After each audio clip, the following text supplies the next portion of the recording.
era solamente positivo por parte de repente, sigue la primera baja que se da cuenta que no se puede. ¡Se desplazó y lo dijo mal! ¡No lo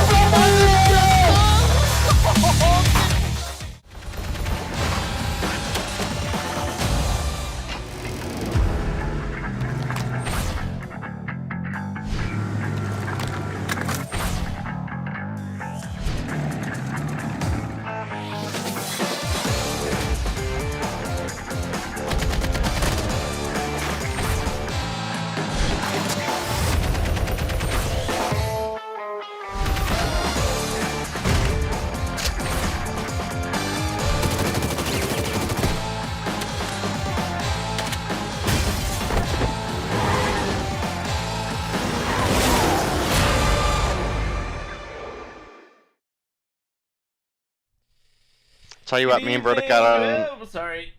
Nope, go ahead. Good evening, ladies and gentlemen. Hope you're all having a fantastic day today. We're back with some more Mobile Mayhem action. Hope you guys are having a fantastic day. We got lots more great games ahead of us tonight. We'll go ahead and hop in to the rundown while we await Dave's face cam because my Discord is still bugging. That's the way that it is. Game number one, we got Shredit versus 11T. If I'm not mistaken, Shredit was the team that surprised us last week, right? Yes, in the search against Cygnus, yes. They did quite well. They proceeded to go into the domination and get the floor mopped with their faces. Yeah. That is the reality. That is a bit more of what we really expected that match like. But they show promise. Right, and I think that's a really, especially in the current environment of Mobile Mayhem. So, I have high hopes. I certainly have high hopes. Well, I'm looking forward to that one, especially the Search and Destroy. After that, we do have Yo Mama versus Midnight Gaming. Obviously, both of those being relatively newer teams, but Yo Mama up toward the top of the leaderboards. Following that, we got Revenge versus Storm, and then I would say probably, if I were to pick a matchup of the night, it would likely be Seminal versus Explicit. Would you say the same, or would you throw a curveball in there? I absolutely would say the same. I think that's the one everybody's going to show up for tonight, specifically looking at the likes of Goofy Goobers beat Seminal, Explicit beat Goofy Goobers, and now we get to see that head-to-head. I think most people probably expecting Seminal to come through with the victory here, but I would say absolutely possible. So could go either which way, and I'm excited. I'm excited for tonight. I think we got some really good games tonight. I think we've got even better games on Thursday. But yeah, the Explicit Seminal matchup is definitely the one to watch out for. Yeah, this, I would say, honestly, for the last 2 or 3 months, Explicit has been surprising people with their performances. And looking at the standings, they're actually up in the #1 position right now. So they are right there with Cygnus, tied for first. Yo Mama, Goofy Goober, Seminal, all kind of in that little clump down below in 3rd through 5th. And then after that, it is...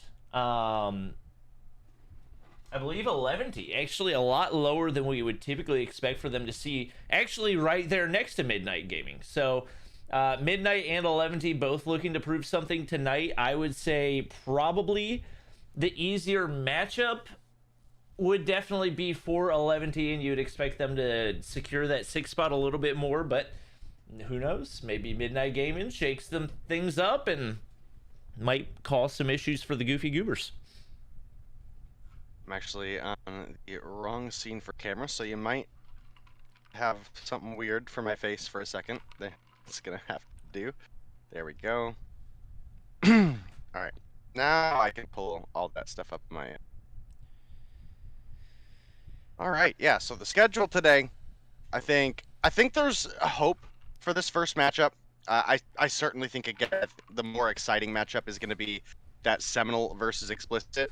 But with Shredit's performance in Search and Destroy last week, and specifically it being where 11T has struggled, I think, in the first time in history of having watched them, even with the likes of Wiro in the team, it just feels like they don't have that piece of the puzzle of them missing out on Zai really kind of locked down yet. And looking at our map picks, we do have standoff hardpoint to start things off, which I would say 11T probably has the advantage in. But as we get into game 2, it's going to be a raid search and destroy, and that's really where some of that sniper presence can come through and be really strong for your team. You've got poolside, which is very susceptible to snipers, as well as mid, and if you get a good angle in laundry or in red room, you could also obviously power through with some sniper talent there. So maybe we see a game 3, maybe we see an upset, but I think in the long run, 11 probably wins this. Yeah, you definitely think they would have the edge. But they're even in the hard point, I would say last week, shredit impressed us with how well they played. Not necessarily in the slaying department, but really the rotations looked really good. Their teamwork was really good, and even when they were getting very heavily outslayed, they still look pretty solid. So it does look like we got everybody in here and ready to go for game number 1. We're going to go ahead and hop into the first one. It's going to be hard point on standoff.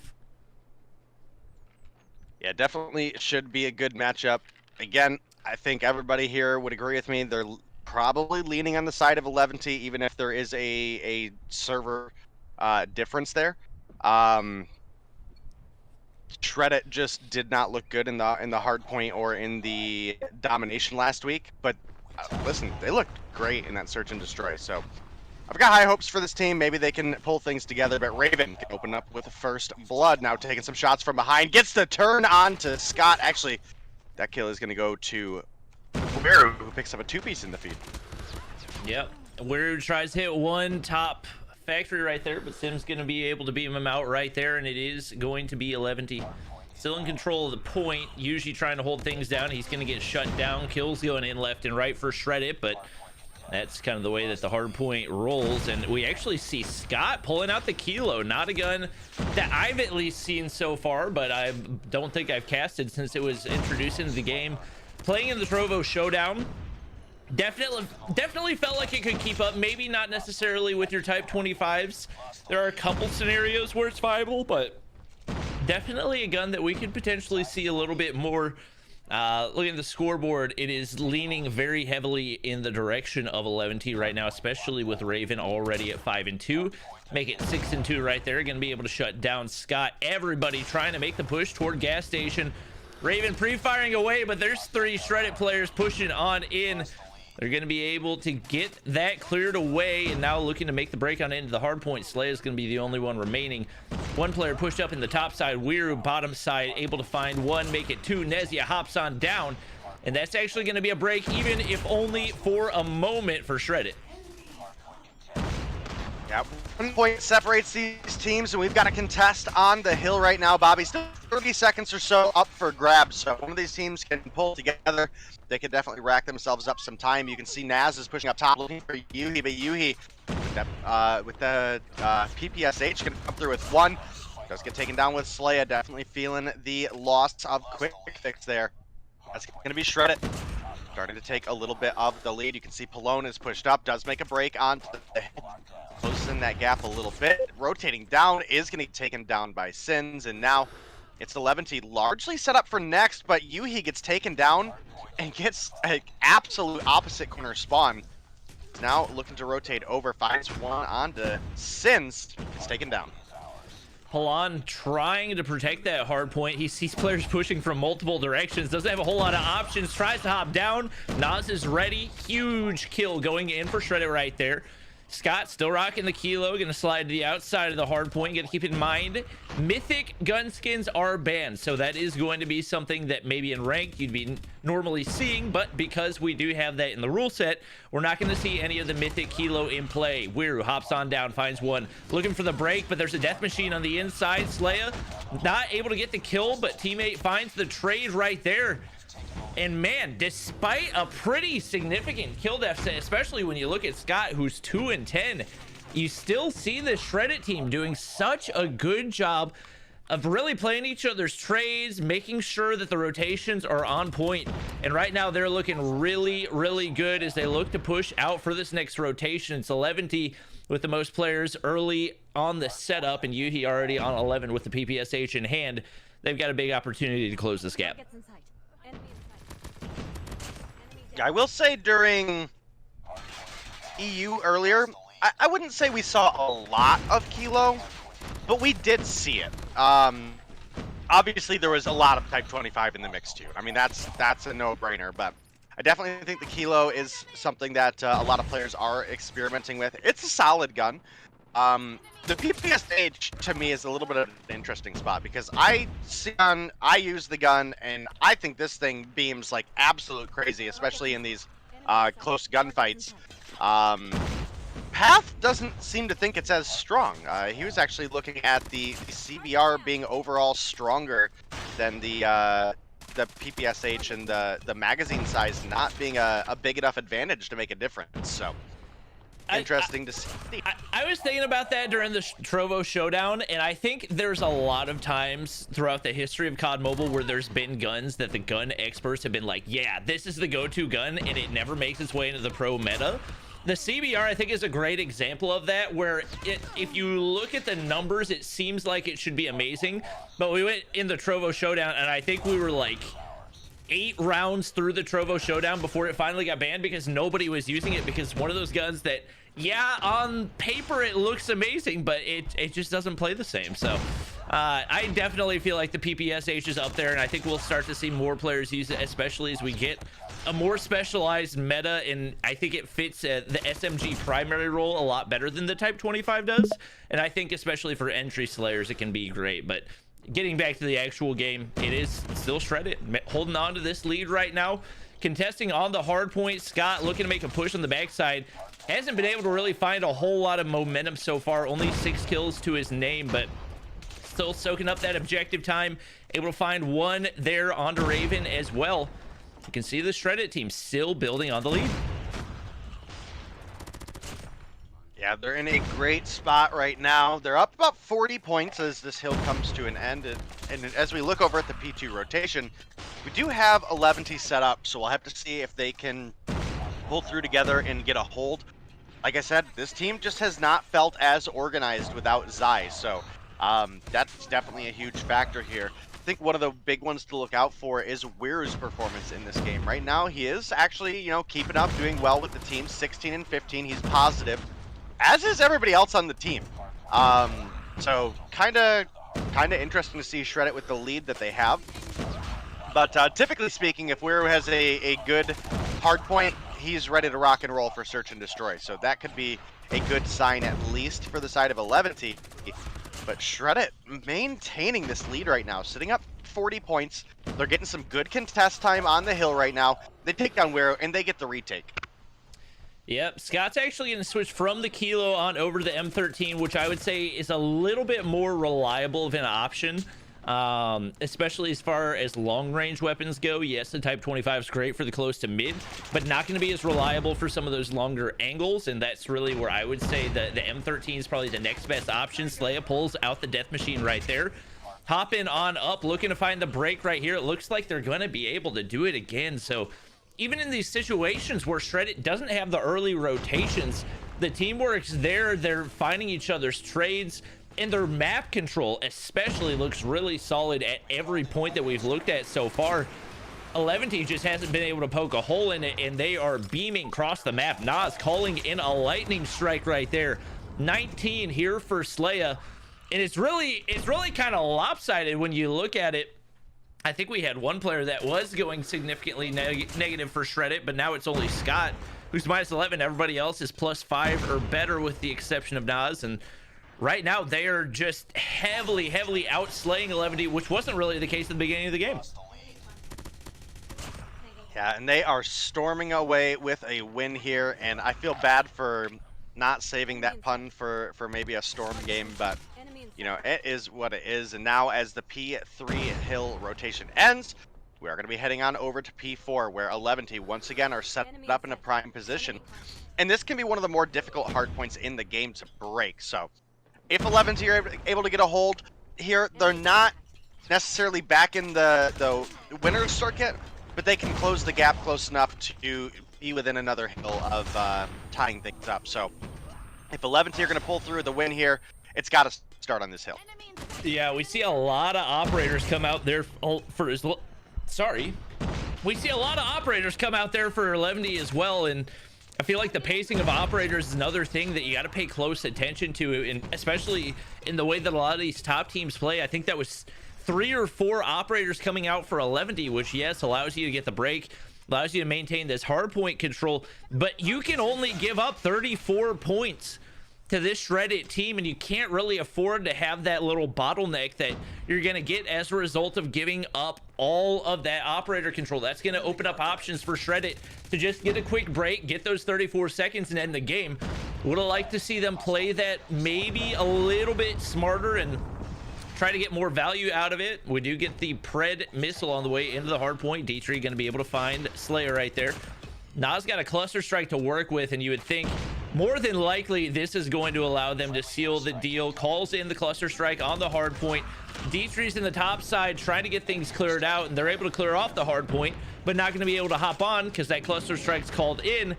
Just so few options for 11D to work with right now.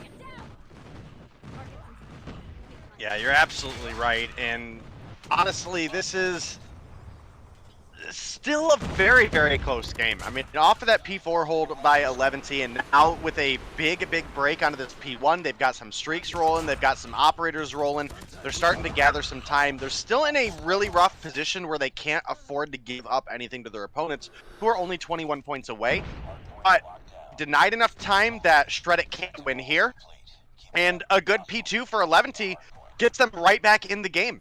So 11T absolutely still in this, and shredit fighting for a single break to get onto this P2 that could help them lock things out. Yep, you can see Slaya looking for the wall bang, finds 1, 2 hit markers, but the return fire through the wall. It's 11T winning the gunfight once again. Raven on the outside right there, getting things cleared on out. He's got grab spikes to work with if he wants to, but doesn't call him in. Sin's going to be able to get the frag. They've only got 14 seconds to get in. They got to make the push now. A couple go on through, but the trades are there. Nevertheless, Weru gets the break. Nezia getting chased down by Pallone.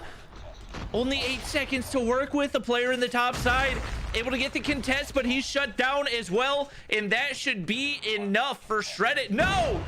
Where is there? He's trying to make the hero play. He's got teammates to back him up. There's 2 players. They're staying alive. Oh my goodness. This is an absolutely nuts hold by the side of 11T, but how long can they keep it up, Bobby? We've got 4 seconds to go on the side of shredit. And this game has been pretty intense. It's been real difficult. I'm so sorry, chat, that we weren't able to get a listen in, but there was just action left and right, and 11T, while they were in this for so long, it is shredit on the hill to open things up. Oh my god, they get the contest? Oh, they get taken down. Oh my goodness. What a game! What an absolute mad game, and shredit through with the victory there. I really think that 11T could have gotten the break there, but there were 2 players pushing. I think it was Raven and Dietrich, and I think one of them swung wide on the outside of blue, and instead of making the push through the bottom side, he tried to swing from the outside, waited a little bit too long, and they weren't able to get those frags. Man, that was almost an absolute monster play out of 11T right there. Regardless, they played it well, but overall, it just felt like shredit was the more solid team. Nezia 2 minutes on the hill, 34 and 33 right there. Consistent across the board. Scott, we've seen him have solid performances in the past, not necessarily his best day to day, but we know if I had to guess, he's probably the IGL for this roster as well. And definitely you can see the impact that each of these players on shredit have. Very, very impressed with the way that they performed over the past couple weeks, and especially with them taking the hard point. They took a search and destroy off of Zygnus. You gotta feel like there's a very real chance that they could 2-0 11T right here. There's definitely a possibility, and I gotta say, shredit have definitely stepped themselves up this week. I was thinking if they had an opportunity, it was going to be in the search and destroy, and that they would get rolled in the respawns. That is not what happened. So largely for the beginning of the game, 11T did have a kill lead, but just could not find themselves in a good position to be on the point, which, you know, for them was just plainly unfortunate. And ends up being a big swing back in favor of shredit throughout the mid game. As you mentioned, Nizia coming through with over 2 minutes on the hill. Naz with minute 20, minute 41 for Slaya, and 53 for Scott. Battlesins just allergic to the hard point, 11, but I guess it didn't matter at that point. He knows his role and he's sticking to it.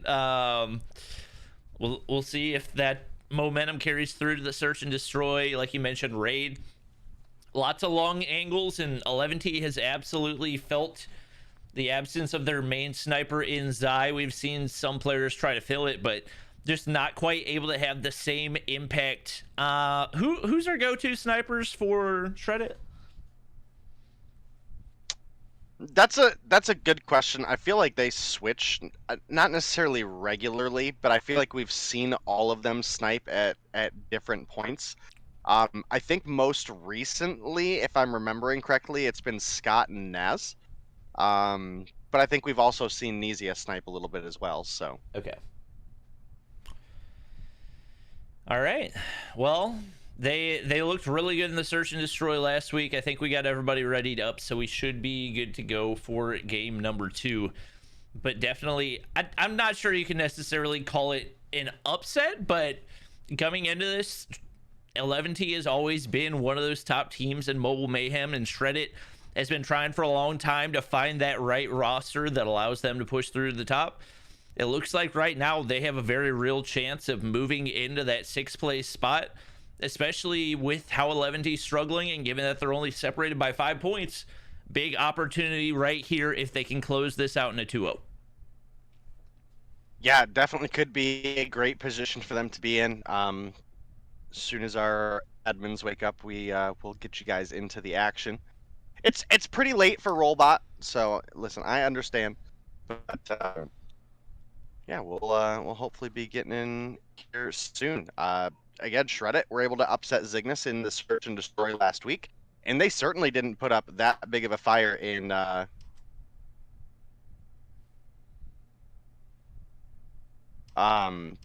sorry, I was reading chat. Yeah. I think yeah, we definitely didn't have that big of a fire under Shredit in the respawns against Zygnus, so the fact that they came through with such a powerful performance here today, I have really high hopes for them in the search and destroy. And while you could say it's not an upset, I would absolutely call this an upset if Shredit came through with at least a 2-0 victory. 2-1, okay, good games between both the teams, but 2-0 I would absolutely consider an upset. Without a doubt. We'll see if they can pull it through here in the search and destroy. It looks like Dietrich pulling out the sniper right there. Not able. Oh, did he die to his own? I think he died to his own nade. I don't know how that's possible. Maybe a sticky nade that stuck to the car. Not entirely sure what happened right there. It is still going to be man advantage for 11T. Yuhi going to be able to find another right there. PPSH coming on out, and right now he's it looks like got 2 weapons to work with as he picks up an M13 here as well. Not going to find anybody on the inside of kitchen, at least not yet. Very content to play things nice and slow, and right now the Shredit team trying to make their way across the pool side. One player trying to lurk in the kitchen, not going to be able to make their way in, at least not yet.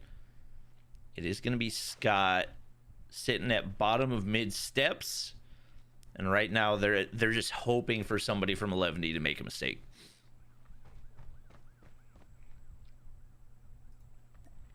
Well, we are looking for a snipe here out of Slaya, trying to find Palone, couldn't quite find it. Yuhi is going to take down Nizia. It's now a 4 versus 2 in 11T's favor. And you can see Slaya just looking to try to get that wallbang off the head glitch, but Palone is prone underneath that bomb, so not able to find it. 25 seconds on the clock. Bomb is down in money room, and I think 11T know it based on their positioning. Grades coming in. That's definitely going to reveal that Shredit are making the push. Yuhi in the corner, going to get taken down. Slay type 25, still meta. Palone now getting pushed by 2. He's going to find 1, and with no quick fix, comes through and does find number 2 on the board as well. I don't. That timing of the trophy system throw from Slay was a little bit weird. Didn't seem to have the info on who was inside the basketball court. Got caught throwing the trophy system as his teammate dies and not able to get the slide quick enough. They're sticking with the aggressive A push right here, and we do have somebody on a nice flank right here. Yuhi already pushing through the backside, and he gets eyes on Scott, but not able to hit the shots right there. He's actually going to get dropped, and that's going to give Shredit the man advantage. Two players on the inside of basketball. Palone finds Slayer right there. Nas is actually visible, but Raven's shooting at the inside of Cabana, so he's not going to be able to land. Scott trying to take shots, but nothing connecting there either. And Nezia, now the player to make the play as he pushes up toward that sniper's nest, where he's going to be able to find Sins there. And now 11T back with the man advantage. Wiru, perfect timing, and he's able to find Nezia right there. That's going to be huge, and now Shredit in a tough spot again. Oh, and Nas has got to land that one. Enemy in sight. Well, that's feeling really rough for Shredit, and this is weird to me because this is where they excelled last week against Zygnus, and they certainly did not in the hard point. And we've got kind of a weird flip-flop going on here, because again, 11T have been looking, in my opinion, a little bit weaker in Search and Destroy than we've seen from them in the past. Again, I think that's largely missing the sniper talent of Zai, one of the core members of the 11T roster. We do have Detri sniping. He's got 3 kills on the board.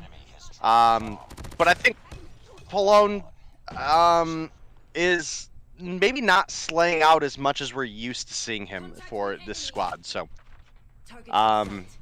as well as Wiru, who is only 2-0. We're only 2 rounds in, but, you know, we're used to seeing this guy have, 6 kills on the board by now, you know what I mean? So, a little bit slower of a start for him, but it doesn't seem to matter because they are just across the board, coming through with the assists with each other. A great rotation from the backside from you. He's going to pick up the final kill for round 3 there. And 11T are just storming away with the search right now. Yeah, it feels like, or at least it felt like in the Search and Destroy against Zygnus that there's just a lot more rhythm for Shredit, and right now it feels like they're trying to force a lot of things and making mistakes in the process. Good smoke off on pillars right there. They're able to get some mid control, usually going to drop. Trades go in, and it's going to be 2 Shredit players dropping the other way. So, once again, we do have Sins taking down Raven, but now you got Shredit all tucked away in money and kitchen, and they don't really have any map control one direction or another. They gotta hope they find the right angle for the 11D players that kind of have them pinched into a corner right here. Nas trying to make the way up, and he does get eyes onto Dietrich right there, who's not able to hit the snipe. Able to find the frag. Palone pushed to the top side, and he's not going to be able to win the gunfight either. And now all the pressure down onto Wiru. His position given up, and 1 HP is Nas. Nezia on the flank, able to get the wrap, and finally it's going to be Shredit taking a round. Shredit needed that one. Now if they can find another, they could actually still be in a great position moving forward, as they'd be, realistically looking at a point of closing that gap, right? You're not going into the second half down 4-1, where your opponents have you on the ropes and then can dictate the flow of the game a little bit on that kind of quote offensive advantage. Even though I think Raid is a little bit stronger defensively, you just get that opportunity where you can full send your team one way or another. The enemies on defense obviously have to divide their focus a little bit, and sometimes you can use that to your advantage. And right now, we have Shredit really kind of held in a weird spot, because again, they're looking for a second round here. They have not been able to find an early snipe, and time is starting to dwindle away for them. We've gone through almost half of our time without a first blood and without a bomb being in a position that's ready for plant. Yeah, they just don't have any map control. They're finally looking to make a push on into kitchen, but Nezia is in a rough spot. He's taking shots right there. 2 players there. Once again, 11T finds themselves 2-man advantage, and Trovo stream ended for a second. I don't ask me what happened. I don't know. I guess it was OBS. We're back. Anyway, yeah, 11D finds another. Dietrich gonna find Scott, and it just seems like the rhythm that we saw last week is not really there for this shredded roster. You got Nas taking out Weary right there, but now he's the only player alive. He's gonna get taken down easily by Raven. They find themselves down 4-1 as they go and flip to the defensive side.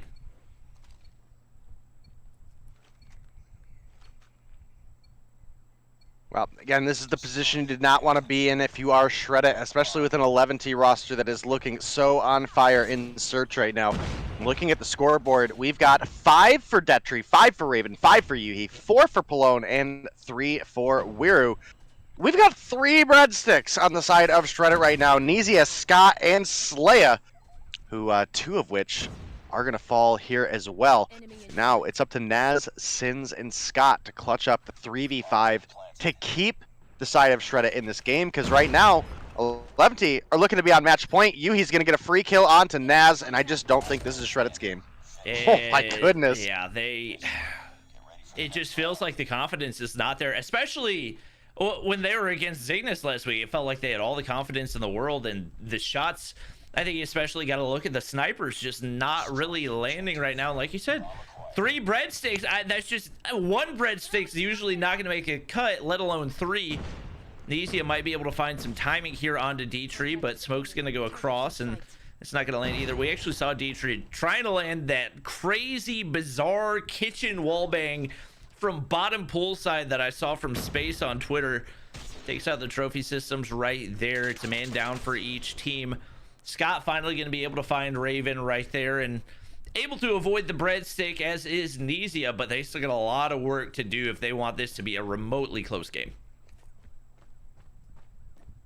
Yeah, match point for the side of 11T, and Detri is going to come through with the snipe that brings things back to a 3 versus 3, Bobby. And if they're able to win this one, we'll have that game 3 locked in, which I got to say, it's looking like is going to be the case anyway, especially with Yuhi picking up the kill onto Nizia. The advantage that we had for the side of Shredit has quickly dwindled away. And now you can see Naz does have the J358 out, going to pick up 1. Not a kill that we see very often, but Detri right there for the refrag. It's now a 2 versus 1. Slaya, last alive, does have a Type 25 in hand, so anything is possible. But the bomb plant starting to come through by the side of 11T. We have laundry control, and Detri is going to have rings control as well.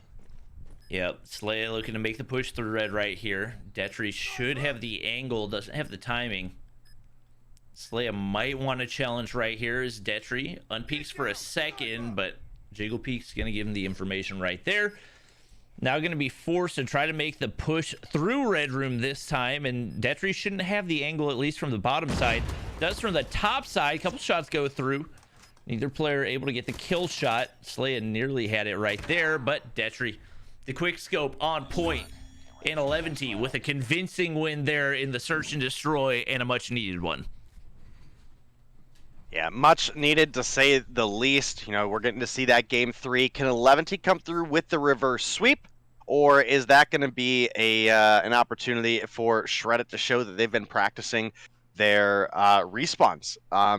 Again, the hardpoint looked great for them. The search and destroy, a totally different story. A 6-1 that just never really felt like it was in their control. They did find 1 round, but I mean, the rest of that game was 11T just mopping the floor. And if you look at the Ghost's encouragement, you can see Detri was certainly encouraged that game. 10 kills on the board for him, 8 for Yuhi, 5 apiece for Palone and Raven, and then 4 for Wiru. Again, this is normally the guy that we're talking about for search and destroy, and you know, 11T coming through showing, you know, we don't need Wiru to pop off to come through with a victory over these guys. And see, 28, 32 kills for the side of 11T, and at 13 for the side of Shredit. I mean, that's pretty self-explanatory for search and destroy right there.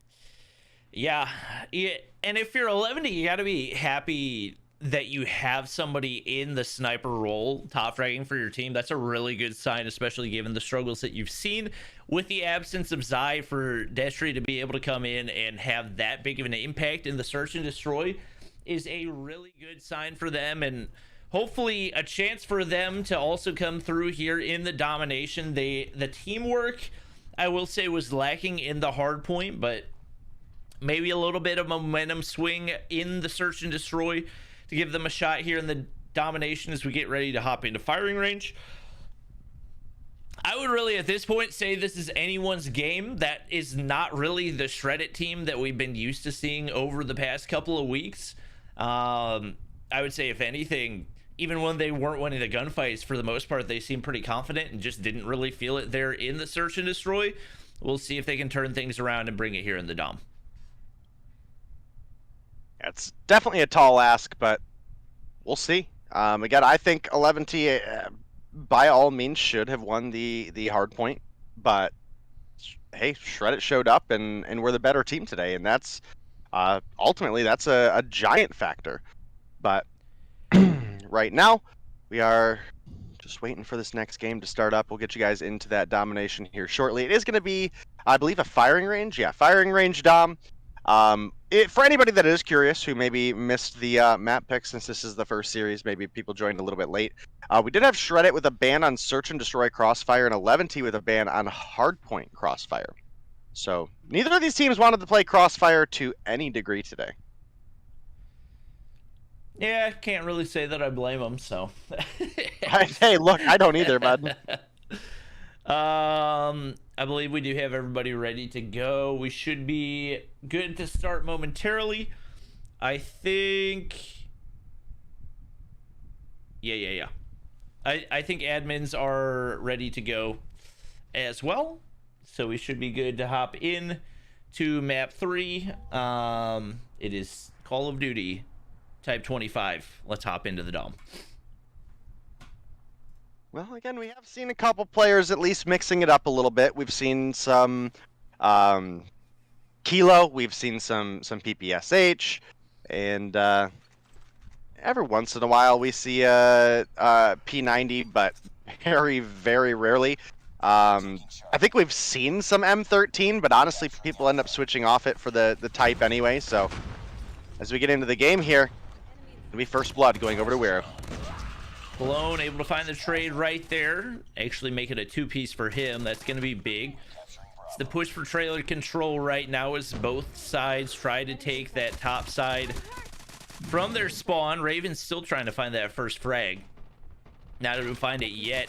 Nas slides on through. That's going to be a big frag, and that's going to allow them to apply some pressure to that backside right now. Plone, Weru finding a couple, but Nezia with a big one, winning at 1 HP from top wood. A lot of progress over there on to B, but Nezia overlooking the top side, and right now trying to protect the player getting that B control. Not going to be able to get full control, but at least tick back down to 0. Nezia just tap firing away, hoping somebody rounds the corner. Nobody getting too aggressive right here. Nas going to get the push out, trying to get some of that time onto B as well, but he's going to get shut down by Raven, and a very back and forth start here.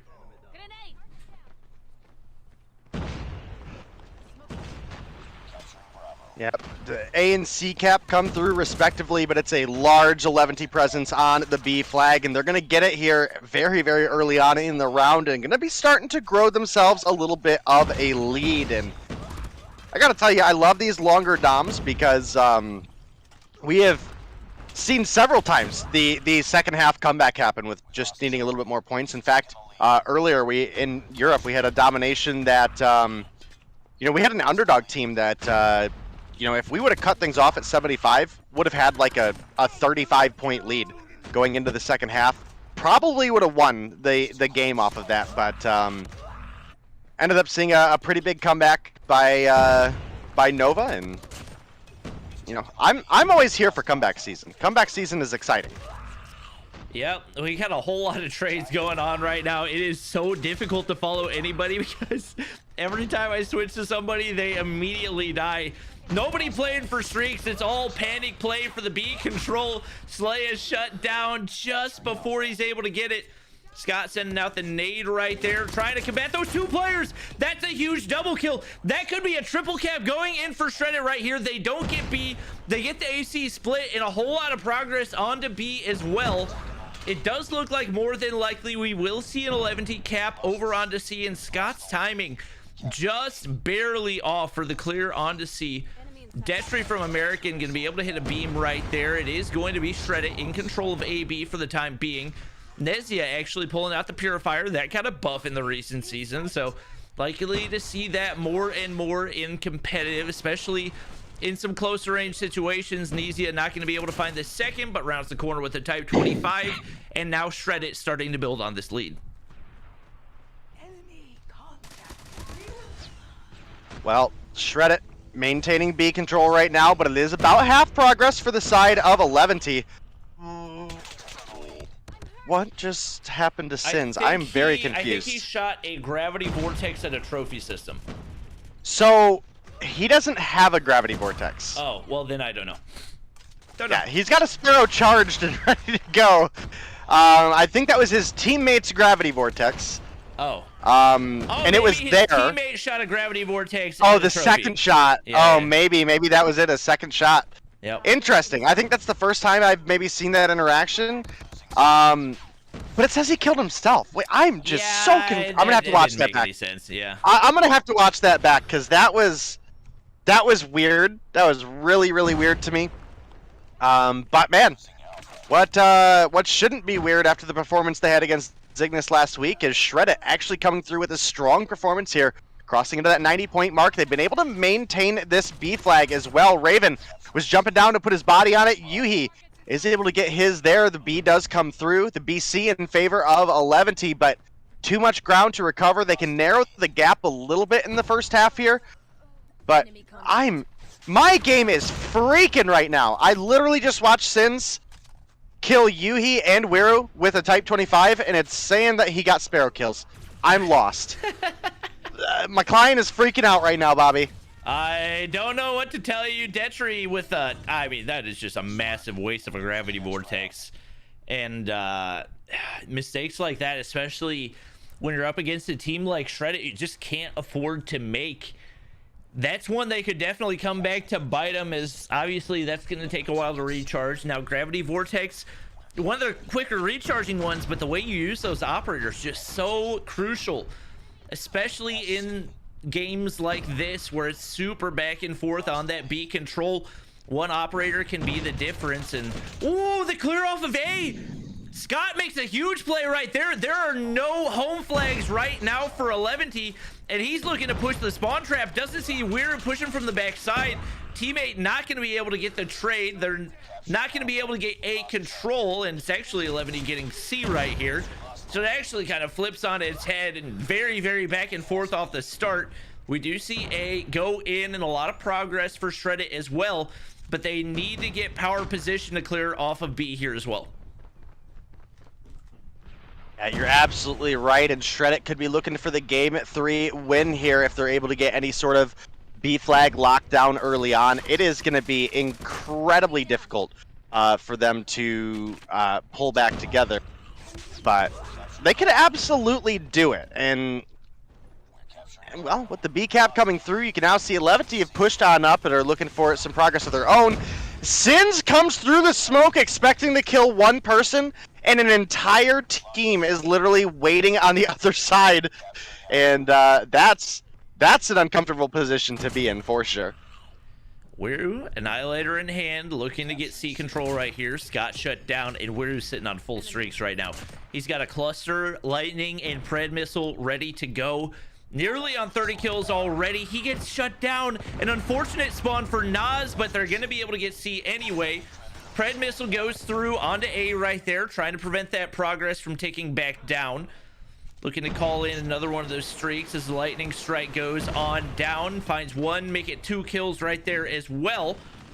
Now it's 11 looking for the triple cap right here. Death Machine trying to shut down those pushing Shredit players. Scott gonna get taken out right there. Sin's trying to push. Slayer trying to push left and right. There's 11 players. Nobody's getting through, and it's a triple cap in play, and it's not stopping anytime soon. Wiru calls in the cluster strike there as well. Nobody getting A, and right now Shredit completely panicking as they have no prospects and no map control.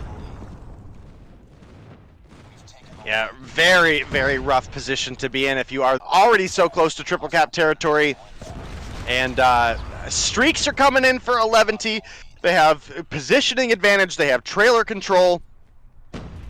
Man, this feels like a major choke by shredit.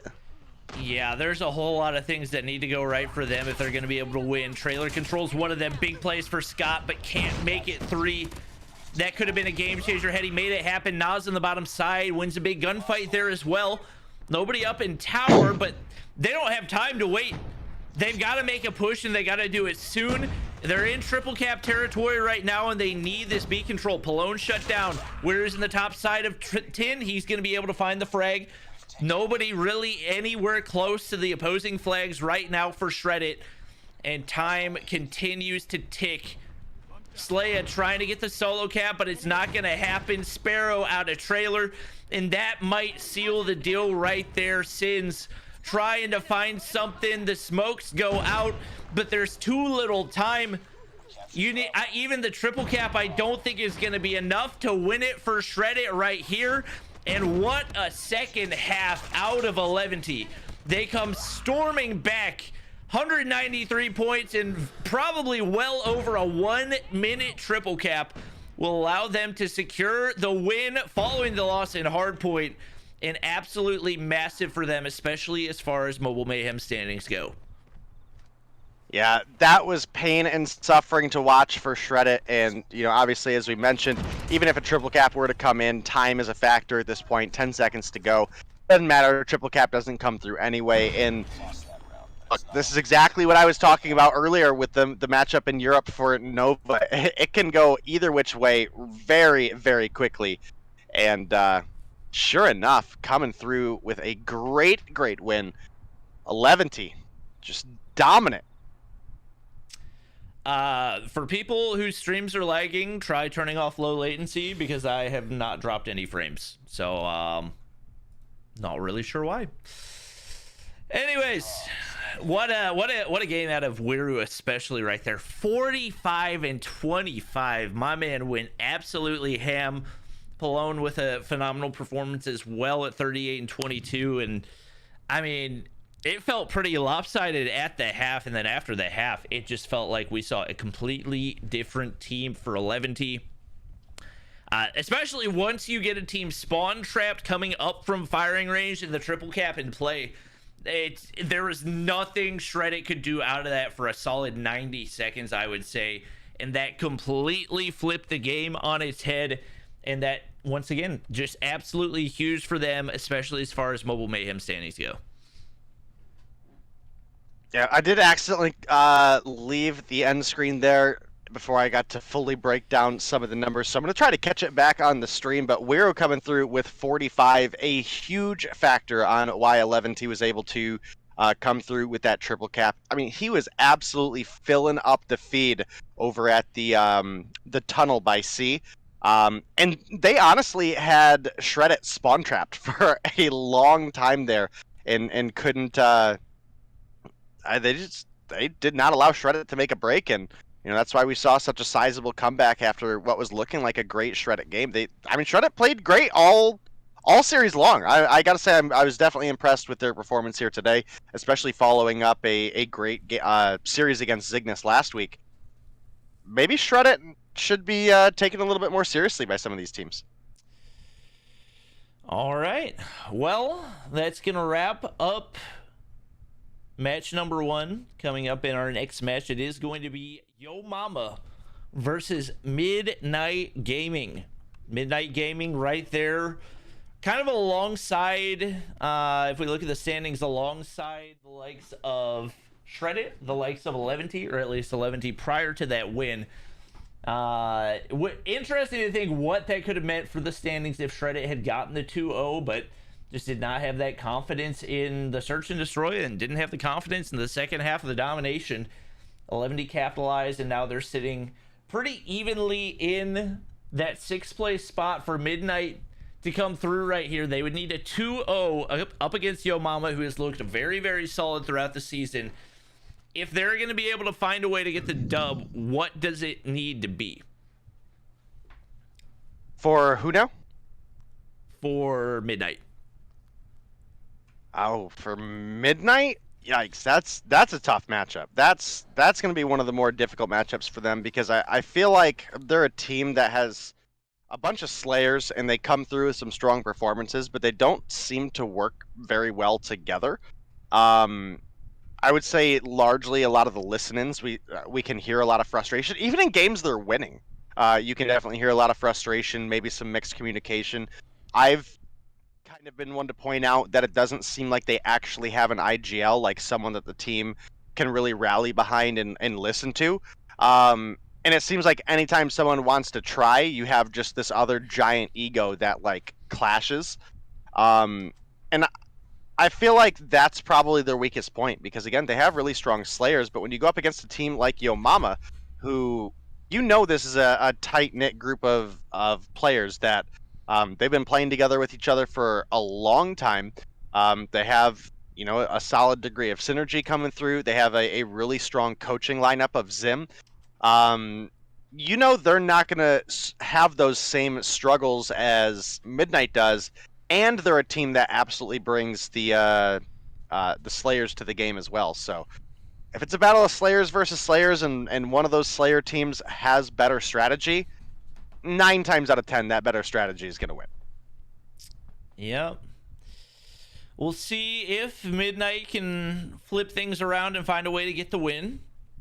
Is DeBenji on? I couldn't remember if that was Midnight or... That's Midnight. Okay. DeBenji is on Midnight. Snicks is on Midnight.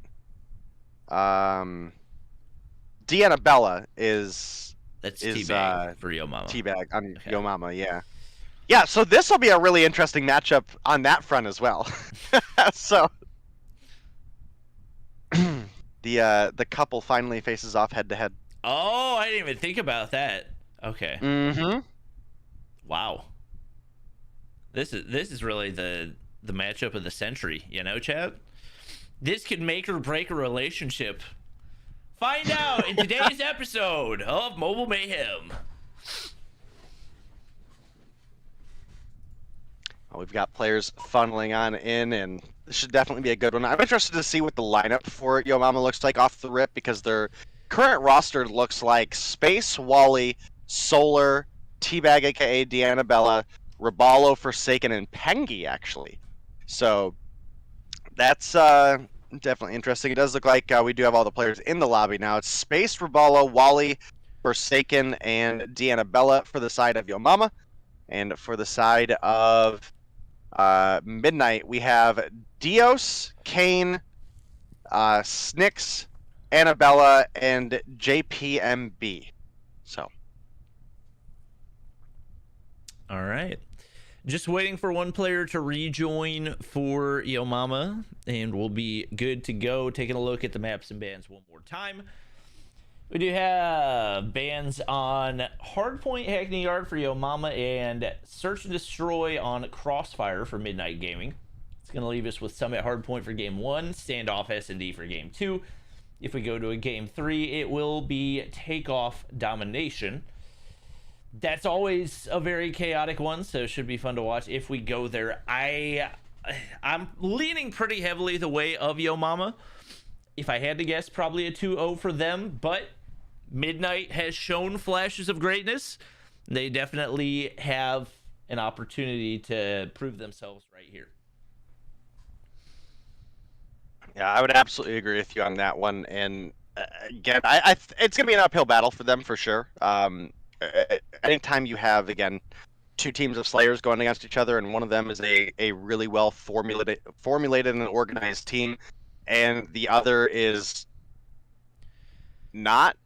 I can't find myself believing in Midnight here. Now, I absolutely invite them to come through and show me that I'm wrong. But I don't see a reality where they take down Yo Mama.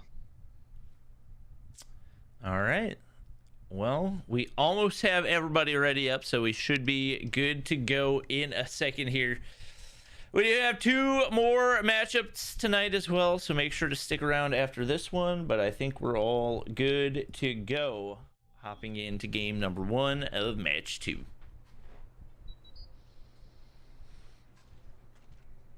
Alrighty, well, only a matter of time at this point. Getting rid of the spawn into our search and destroy. It's going to be a search and destroy. Our hardpoint on Summit. And again, it is going to be Yo Mama versus Midnight. Can Midnight outslay Yo Mama and get some objective time as a result? A little bit of no ping, no party action to start things off. And we'll get a lobby reset for you guys. No big deal. No ping, no party. No ping, no problem if you're tectonic. Exactly. Not everybody can be tectonic, though, you know? Is Goofy playing today? Well, I guess while we're down, I can pull that up and double check. I don't think so, but I could be wrong. Goofy? Oh, Goofy Goobers, no. Goofy Goobers. Yeah, no Goofy Goobers. Goobers and Thursday. Cygnus have buys? Correct. All right. And now we're back in. Let's see if they get the ping.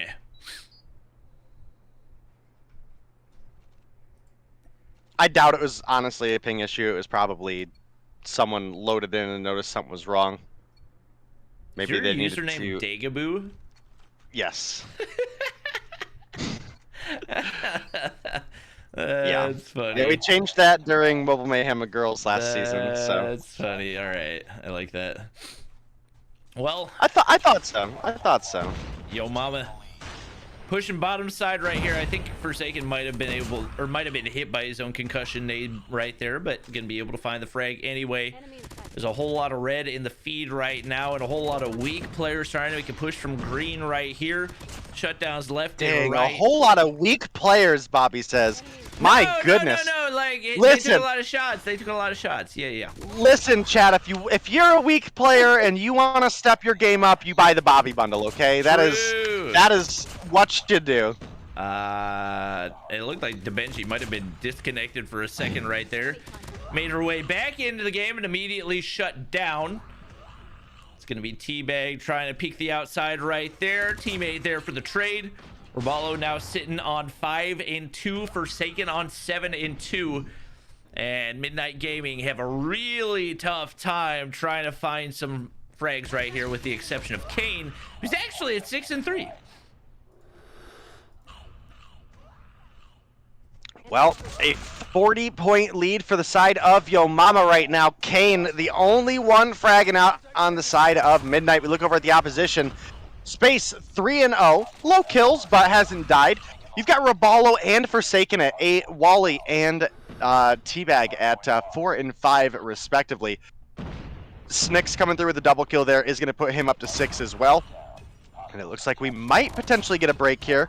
Roballo going to find the extra one. Forsaken slides the corner, going to take him down, but gets taken down from behind himself.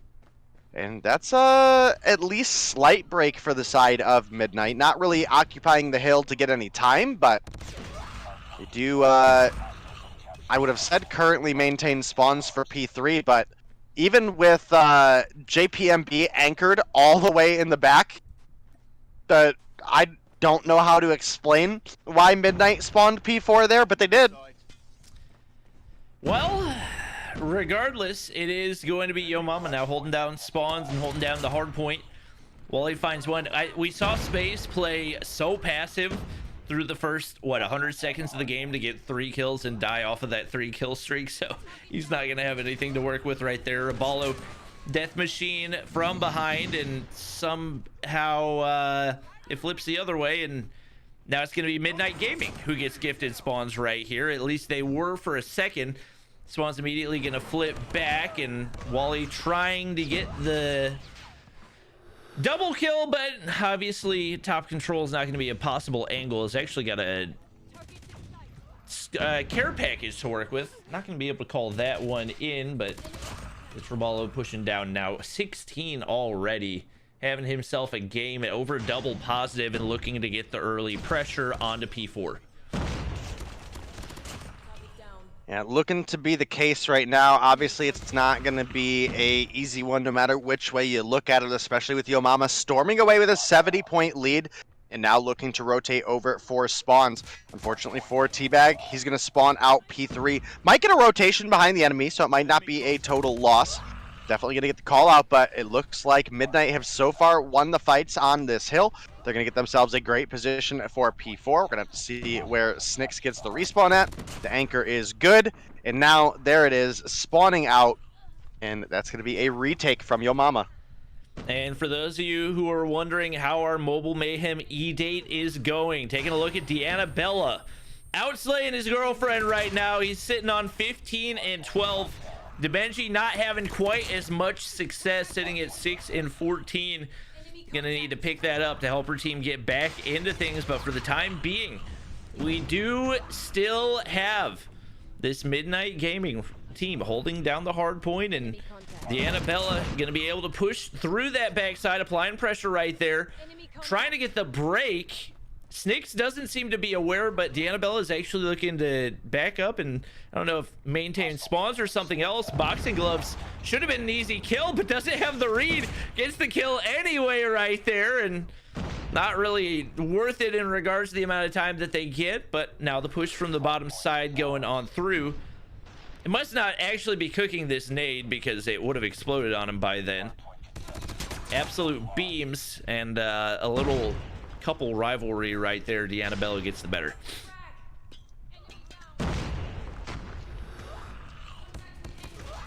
Well, 40-point lead for Yo Mama. A great P4 for the side of Midnight. They closed the gap quite a bit, but still a Yo Mama lead currently, as well as it looks like Yo Mama maintains control of the mid building, but not really getting their feet on the hill too much. Finally getting on up there. Teabag starting to rack some of that score up. Forsaken absolutely beaming right now. 18 kills on the board, making 19. But really, it's Rebalo up at 27 on the board, fragging out for the side of Yo Mama, outslaying, I mean, honestly, everybody on the opposition. We've got one player positive for the side of Midnight, and they are now neutral. -1 for Kane, -10 for Dios, -12 for Annabella, and -8 for JPMB. And you know, with a spread like that, it does make sense a lot on why Midnight have struggled so much on maintaining these hills. Yeah, even with all the slaying that Yo Mama's doing, they haven't seen all that interested in playing the objective. We saw quite a few players just content to sit on those outside angles, and while you do want to maintain map control, probably 13 to 14 seconds going to waste just with players sitting right next to the hard point but not wanting to hop on. And Forsaken is just making an absolute line through this Midnight Gaming team. Gonna find another 2 right there. He's sitting on 25, 4 kill streak, but that's not counting any of the gravity vortex kills that we just saw. Debenji gets away with 1 HP right there. Forsaken gonna go ahead and peek, finds a double kill as well. Now sitting on 6 and could potentially cause even more issues for this Midnight Gaming team. Yeah, I think right now is probably a great time to go ahead and jump on into comms with Yo Mama and see how that communication is helping carry them through to a potential win here. Yo, Bobby was good, bro. Oh Was good, my Bobby. god, The best bitch. Yo, One forklift, more hill. Despawns. On point. I'm sitting E-bugs. They're spawning in the back. Watch it long, watch it long. One top. Nice. Watch Oh my god. He's Rotate dead, he's there. It's dead. middle. Hey, just rotate, Deep, rotate. deep, Hey, deep. you spin that rotate. I don't know why Hey, you're still going T-Bag. up. Rotate. You should try to punch. What's up? Your Bobby's fixing me, Bobby. Dude, can y'all turn around, dude? T-Bag, you should try to Bro. punch Anna with the boxing. Hey, yo, help me deep. Who's here? Help me deep. Yeah, y'all suck. Hey, Oh, just go deep. T-Bag, dude, punch Anna with the boxing gloves, man. Help me, dude. Hey, look down the barrel! I love that dude. help me deep. I'm trying to. Nice, Rebalo. I'm gonna die. Oh my god, one more deep. One more deep. You that. Yo, help him deep for a second. Go. No, we're good, Yo, we're let me good. get some kills, guys. Let me get some kills. Doesn't fucking matter anymore, you bitches. Rebalo, Yo, hold let me get some kills.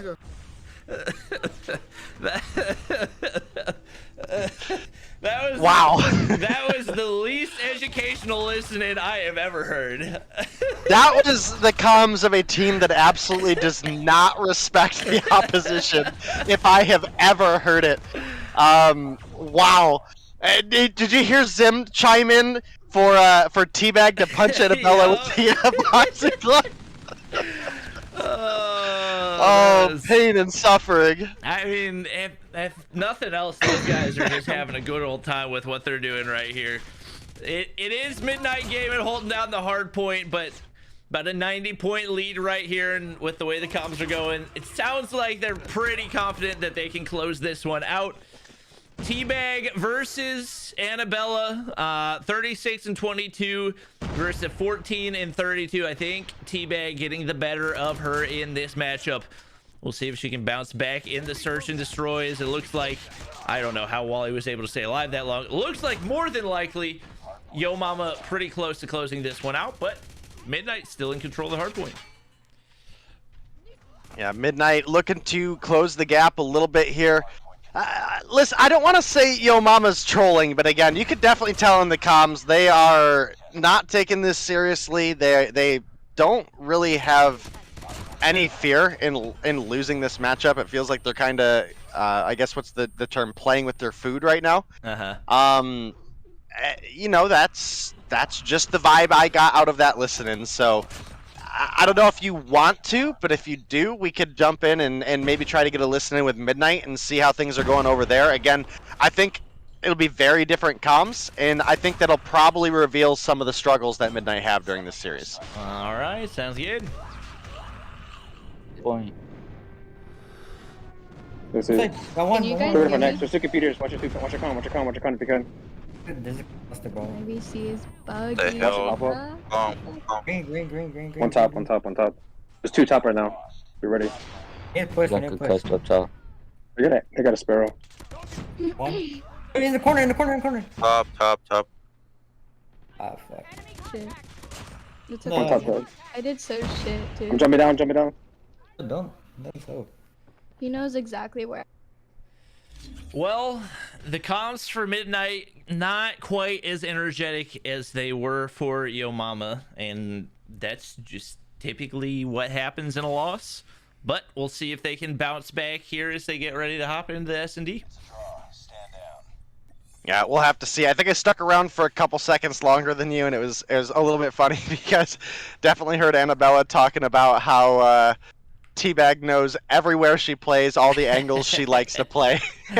And he was apparently picking her off of head glitches all games, so definitely a big game for Yo Mama. 42 for Teabag, 40 for Abala, 41 for Forsaken, 340 bombs, and then you followed up with Wally at 37 and Space at 31. We only had one player break into 30s for the side of Midnight. That was Kane coming through at 36, and it fell off pretty heavily from there.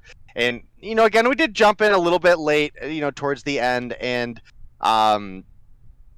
obviously Midnight was losing, so you expect there to be some down in the comms, but I gotta say, if you want to compete at this level against a team like Yo Mama, you've got to be maintaining positivity and looking forward to that next match. Okay, guys, we took the L here. You know, let's start thinking towards search and destroy or whatever, you know, the next move is here, if you're looking for a next hill or whatever it may be. But just, again, a lot of quiet, not a lot of leadership in that team, and I think that's still to this day one of their biggest struggles. All right, we'll see if they can turn it around in the search and destroy. Obviously, some sniping talent to keep an eye out for on Yo Mama. We do have Space, who in the past had typically run more of the DMR marksman rifle meta, but with those being banned, has become more of a primary sniper for the team. We've seen Forsaken come through in that role in the past as well, so expecting big things out of them. I believe Snick's typically the primary sniper for Midnight Gaming. There's just so many situations where we see the snipers dictate the pace of the game, especially with all the awkward wall bangs that you can find on standoff. Can definitely make some big plays and turn the tides very quickly. Yeah, we will have to see. I do believe we're waiting on one player to reconnect for the side of Midnight, and then we'll get you guys into the action. Gonna take us a minute here, but once we get ready for that, we'll get you guys in. Obviously, as Bobby was mentioning, this is a big sniper map, so a strong sniper presence can definitely be a decisive factor, especially if they're able to hit a lot of those wallbang positions that we're so familiar with from the likes of Maralto and Blur, just absolutely stunning audiences. And they're not easy to hit, but very rewarding if you can, especially in Search and Destroy, where that one life matters. And yeah, definitely a lot of opportunity for this matchup. Just waiting for Midnight player to load back into the lobby, and then we should be good to go. Keep in mind, we do have a couple more matchups tonight. Next one is going to be Revenge versus Storm. I'm not sure I've actually gotten to see Revenge play so far this season. I could be wrong, but I think they might have had buys on both of the days that I've casted, so that might be my first chance to see them. I think we saw them in NA Stage 4 very briefly. I think they got double bounced in the first couple of rounds, but I know that's a team that has made moves in the Call of Duty scene in the past, even prior to COD Mobile, so maybe an opportunity for them to start building here. Well, it does look like we maybe have a substitution in for Kumia to come into the Search and Destroy here, and that's definitely a name I recognize on the Midnight side of things. So maybe we see a little bit of that action come through and carry some weight in the Search and Destroy. Maybe they push us to a game 3. Again, I don't think it's going to be easy by any stretch of the imagination, but it is at least most certainly possible. I don't know. I think Yo Mama probably honestly just rolls on through this one. I don't think there's going to be a whole lot of contest, but maybe. Guess we'll have to find out right here, as it is going to be Yo Mama on the offensive to get us started right here, with Kumia getting swapped in. Could potentially have a big impact, and actually running amped, which is okay. No ping, no party. No ping, no party indeed. I don't think anybody got a kill, so I don't think we have an issue there. But we'll get the restart coming through, and hopefully we'll have a good Search and Destroy ahead of us.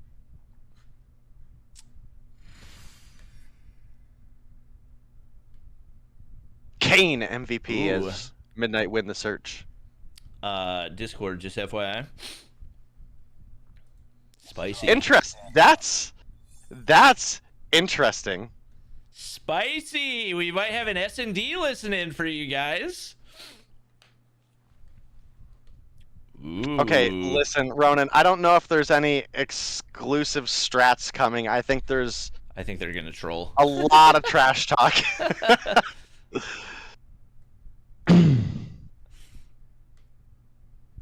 All right. Loading back in. Oh, Tech, we know. Tech, Yeah. we know. We're very aware. We're very aware of what's happening.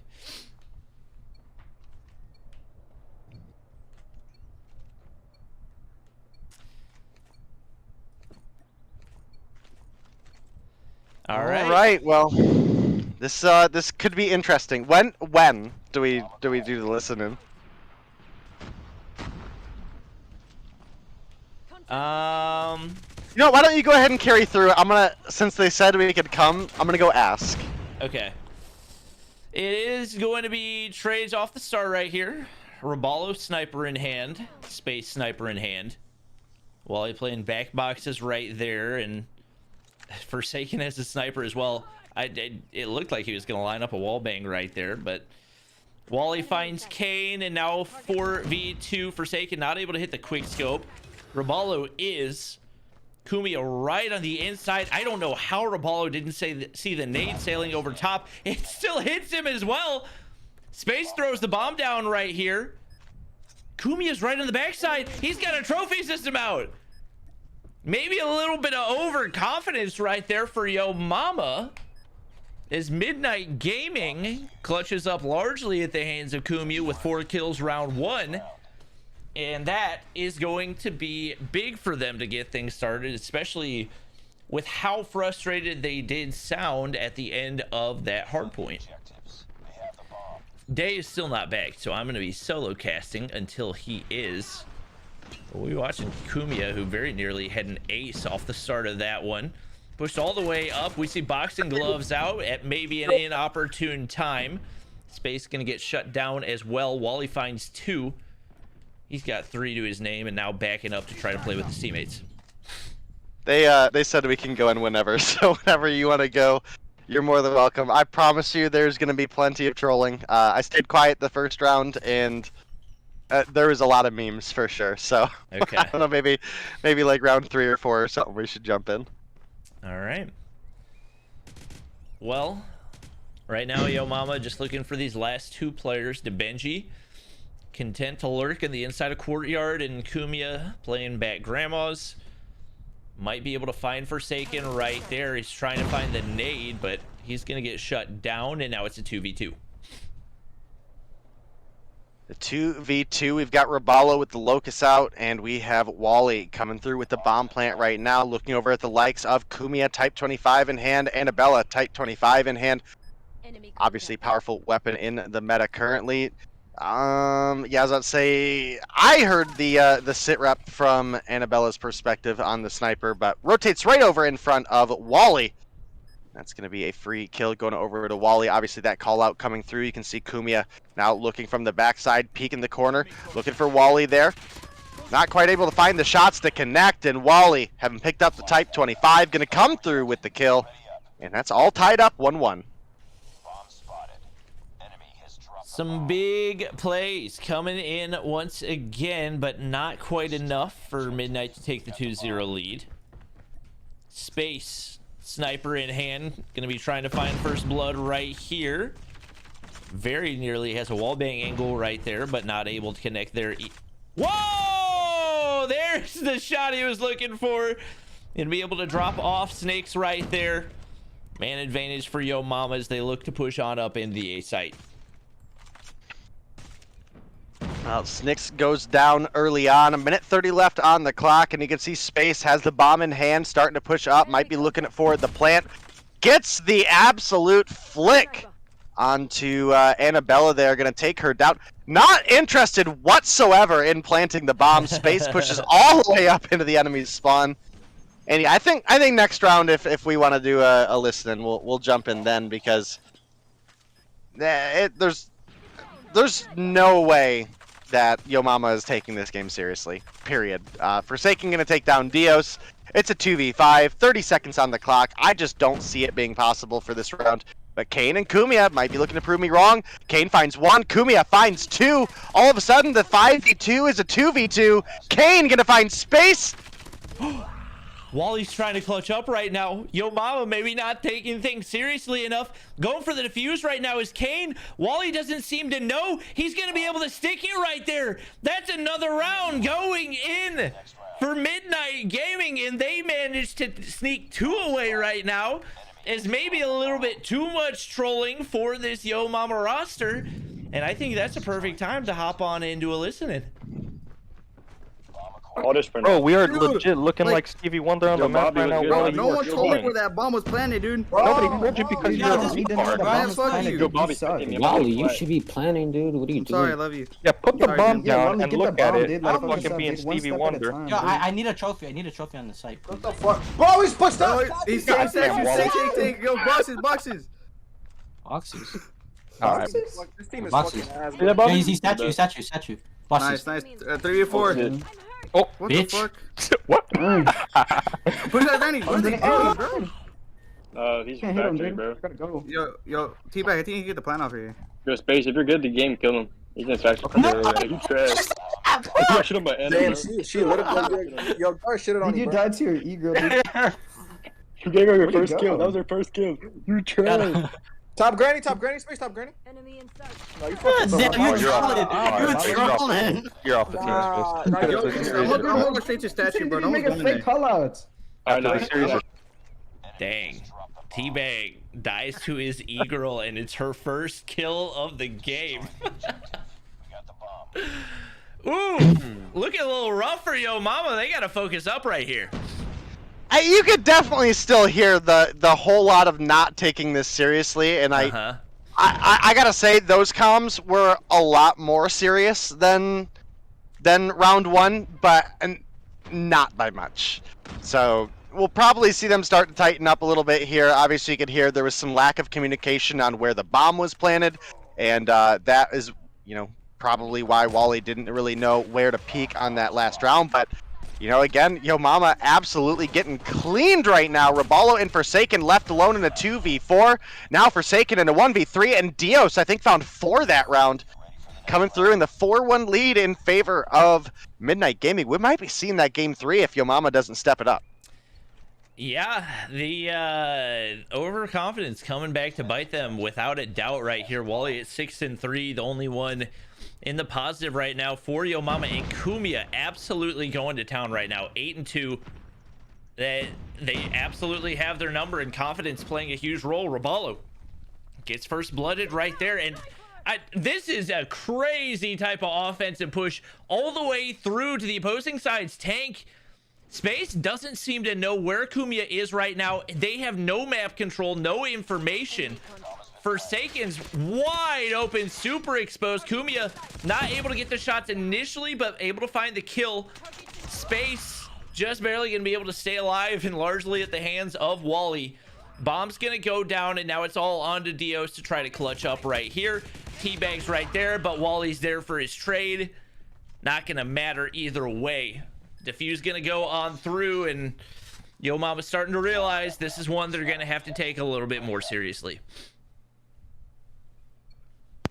Oh man, Sylvia just look. I got my notifications on, right? This is totally off topic. Totally off topic. If you haven't seen the Tim the Tatman tweet she just put out, bro, you gotta go look at it. It's so funny, so gold. But we do have a 4-2 lead right now for the side of Midnight. Bomb plant comes through very, very aggressively. They're set up in some good defensive positions right now. Roballo, however, going to find first blood on to Kane. DeBenji, a.k.a. Annabella, almost taken down there. You can see Wally now pushing up, looking for the kill. Well, you know what, Wally? You called Teabag trash earlier for dying to Annabella. Now I think it's your turn, but the rest of your team there to clutch it up. And Yo Mama starting to bring things back. It's now a 4-3 in still Midnight Gaming's favor. Yeah, things were looking scary for a minute right there. I was actually starting to think that maybe Midnight had a chance, that maybe the momentum was too far shifted, but Yo Mama showing why they are one of the top teams in Mobile Mayhem and in North America right now, as they do find back-to-back rounds right there. But Kane with the opener onto Teabag. Wally able to find one onto Dios, 4 man apiece. Roballo trying to hit the pre-fire, but nobody around the corner quite yet. But now looking to make the wrap back toward gas station right there. Nobody there for the time being, and very, very slow as the bomb goes down. Snicks looks like he's going to be able to get the plant, and now the pressure on for Yo Mama. Yep, we're looking at a 4 versus 4. The bomb plant is down. 35 seconds on the clock. Can Yo Mama clutch it up to tie things? Space gonna miss the shot there, but Wally's here to slide the corner, taking down Kane. Snicks gonna beam Space off the heady. It's now 3 versus 2 in Midnight's favor. I don't know, man. We're looking real close to that game 3 right now. Forsaken was looking for a snipe, now pushing up. Might find Snicks in the corner here. Wally looking for Kumia. Forsaken, can you get the defuse? Kumia's taken down, and the round is clutched up by Wally and Forsaken. Oh, we're all man. tied up 4-4. Wally came through huge right there. Not only that opener onto DeBenji, but the beams onto top market right there, and the way that he played that so that Forsaken was going to be able to get the defuse. Just absolutely perfect. He's at 12-4, hard carrying Yo Mama through the search and destroy. And we find ourselves tied up at 4-4. With the way the momentum's going, feels very much like they've got a shot at making the comeback happen. Yeah, definitely possible. Forsaken with 7 on the board. Top frag for the game, however, if my client will respond, is Wally with 13. Kumia with 9 is next, but a very convincing round comes through for Yo Mama. I don't know, do we want to give him one more shot for listening for potentially our last round here? Yeah, we'll go ahead and hop into the listen in and see if the vibes have changed as things have turned around. Yeah. Yo, Bob, Mama, who's somebody to like- collect? What's up, Back Bobby? here. There's one back alley. I There's one back don't alley. think they're going Nothing in. gay, nothing gay. Yeah, it's a pick. They don't- It's a they pick. don't Pick. go B. Yo, there's one back Oh alley. god He damn, they went pushed B. up. God damn. Yeah. One sec, No, one there's sec, one. No, one there's sec, not. one No, sec. There's Check just the line of supposed shot, to broken, be. broken, broken. He's like To be- mid-street, broken. And one's What? bottom blue. Yeah, I'm bottom like, blue, yeah, bottom blue. There's no Hey, other where'd I die side. from?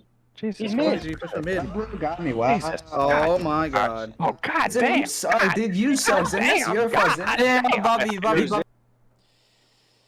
Well, Yo Mama gets absolutely Absolutely torn. throwing Zim under the bus, knowing that we're in the voice comms there. That's They pretty got cool. torn apart that round.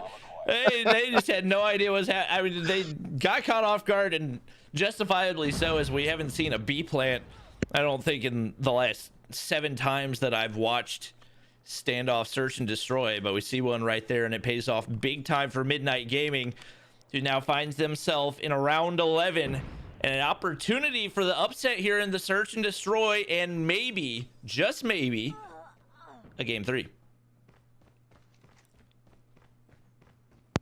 Well, we could be looking at it, the 1-for-1 trade coming out of the gate here early on. It's Dios with 9 kills on the board for Space, who's only got 4. If you ask me, that's a great trade for the side of Yo Mama, but they need to keep this energy up if they want to close it out in 2. That game 3, even if they come through and win it, is a denial of 5 points for them. They are on the offense. Wally does have the bomb, but I don't know if they know where Snicks is camping out behind the hay bale at the tractor here. He can see the grenade coming in. He might find a free pick here. They definitely saw him make that rotation. He's now under fire. Wally going to pick that one up. It's a 2-for-1 in favor of Yo Mama. You can now see they're looking for the bomb plant. We do have players pushing on up. Annabella maybe looking for a pick there. Doesn't get line of sight on anybody. And this is that spot that Wally didn't know where the bomb was in. So hopefully that communication is there this time, because there are so many angles you can play a defense on this hill. Teabag going to take down Kane. It's a 4v2. Looking like Yo Mama finally taking things a little bit more seriously. You could definitely hear it in their comms in that round 10 that it was much more serious than the earlier listen-in, and way more serious than the round 1 listen-in. But that you guys missed. I got to hear it. But Wally taking down Kumia, and that's going to be the 6-5 win coming through for the side of Yo Mama. Definitely feels like they dodged a bullet right there. A bullet that arguably they shot at themselves, given the way that they came into the Search and Destroy. But the 2-0, regardless, going to be big for them as far as the standings go. That is going to put them actually in the first place, since we do have buys for both the Goofy Goobers and for Zygnus. Now, you do have to keep in mind, Explicit has an opportunity to actually pass them right here, and at the very least tie them if they can win 1 game up against Seminal. But this next matchup going to be really, really crucial. Or not the next matchup, the final matchup, the 4th matchup of the night, going to be really, really crucial for the standings.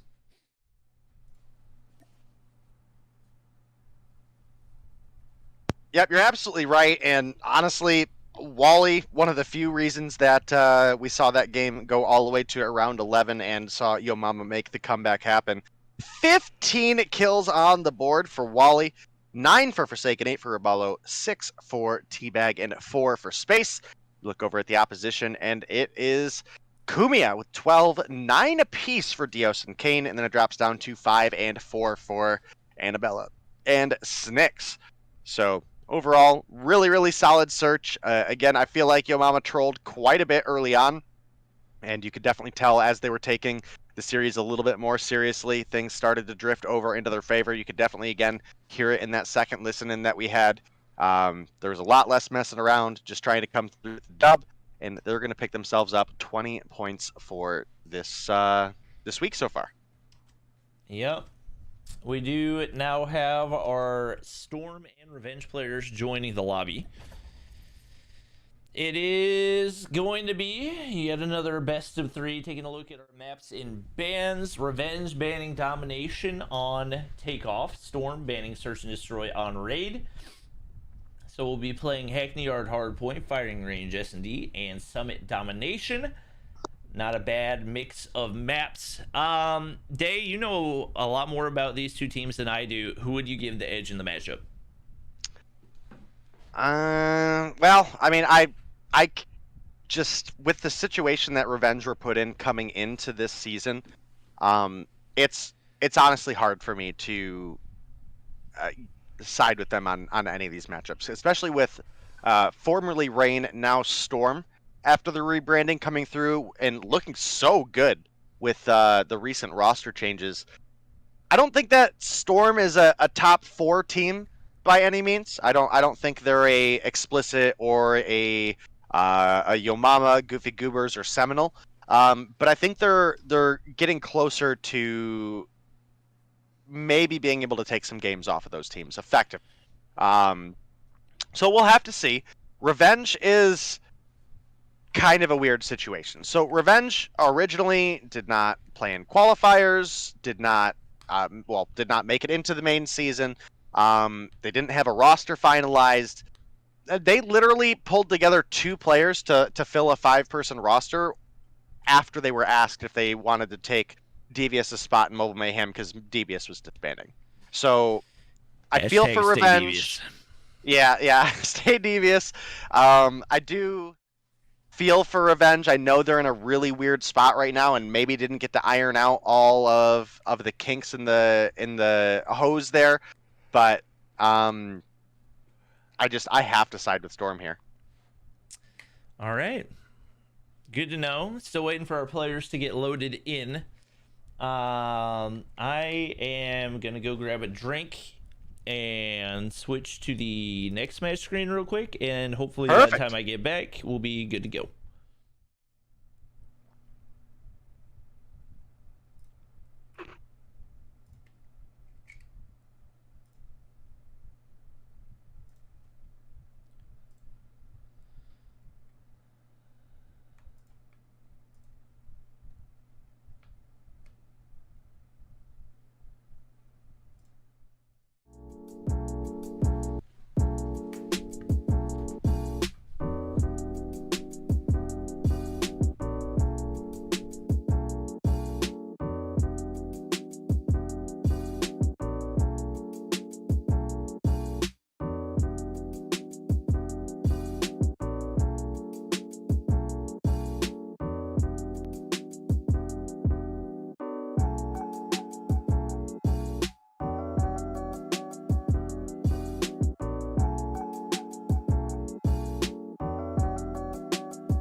All right, ladies and gentlemen, we are back and hopefully going to be starting somewhat soon here.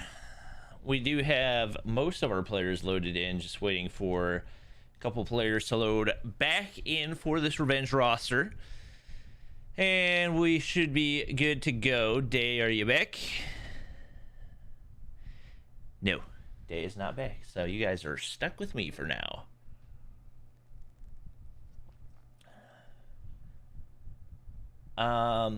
Well, Ronan, to answer your question that you asked 4 minutes ago, yes, we were muted, but now we are not muted. And I believe we have a 2-minute warning for the team, so I assume that means if they're not here. Oh, we're dealing with a banned account situation. Hey, COD Mobile, stop banning people. Thanks.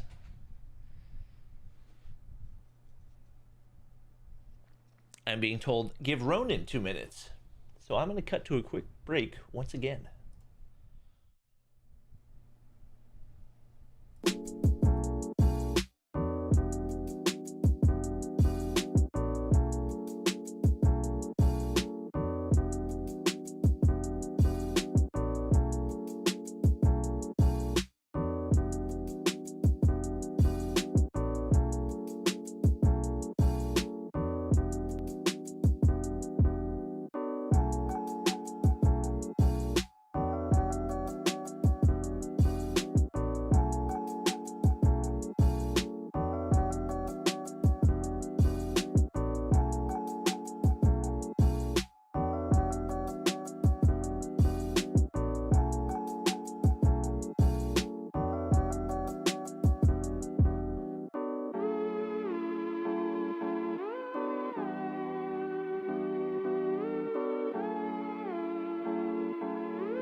Alright, everybody. I think we should be good to go momentarily right here. We got everybody loaded in, so I think we get to start in just a second. As many of you guys probably know, there's an issue in COD Mobile right now where it's very easy to get banned, and apparently 2 people on the same team got banned and had to get new accounts. So we're trying to get that squared away. But I believe we should all be good to go and ready to hop in. I just realized I was using double mic for a second there. I apologize. Should be good to go pretty soon here. Well, we will see here shortly if that is going to be the case, Bobby. Does look like we have a 5th player in for the side of Revenge. Our lineup today. And you're going to have to give me a second, guys, to run through the Discord, because obviously, as we mentioned, 2 players playing on different accounts. Does look like we have Hell, who is in the lobby, Sky, who's in the lobby, Great Oofer, who's in the lobby, and then we have presumably Bardock is playing under the name JPN something something something something, and then that is either... Oh, maybe not. That is either in the last place there, Whisper or Yago, and I am not entirely sure. And for the lineup, we have of Storm, we have Mochila, aka Asta, Losty, Yawn, Fazy, and Nerdy. Yeah, this is definitely a really strong Storm roster. I remember talking about it last time we casted them. Just a great example of one of the purposes of Mobile Mayhem is to develop these younger teams, and especially seeing some of these younger players like Losty, Yawn, Fazy, who have bounced around teams for a while, finally starting to find some chemistry. Definitely excited to see them, as they definitely have an opportunity to start climbing the standings as well. Storm obviously not high up right now, but I would say a very real possibility of getting a 2-0 right here, especially with Revenge yet to win a game. If they're able to do that, that would only put them 5 points back of 11 to you.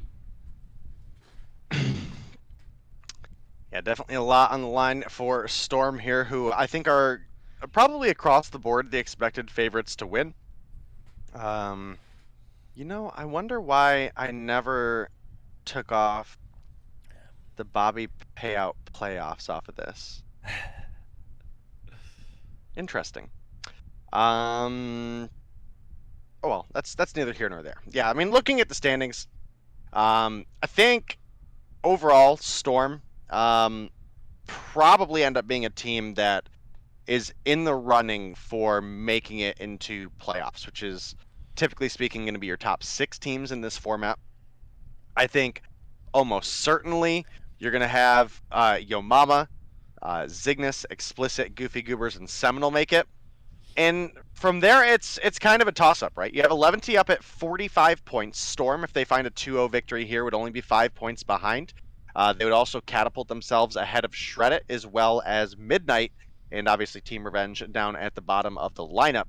So Storm have a real running here, and I actually want to pop open the remaining matches in this season. Let's see. So 11T and Storm face off on Thursday. So that could actually be pretty spicy, just off of that aspect alone. Obviously, the team that wins that matchup is going to take an edge over the other. But then for the remaining weeks, it looks like 11T have a bye the beginning of week 5 and Rain face Shredit. And then 11T faces Goofy Goobers and Rain faces Yo Mama.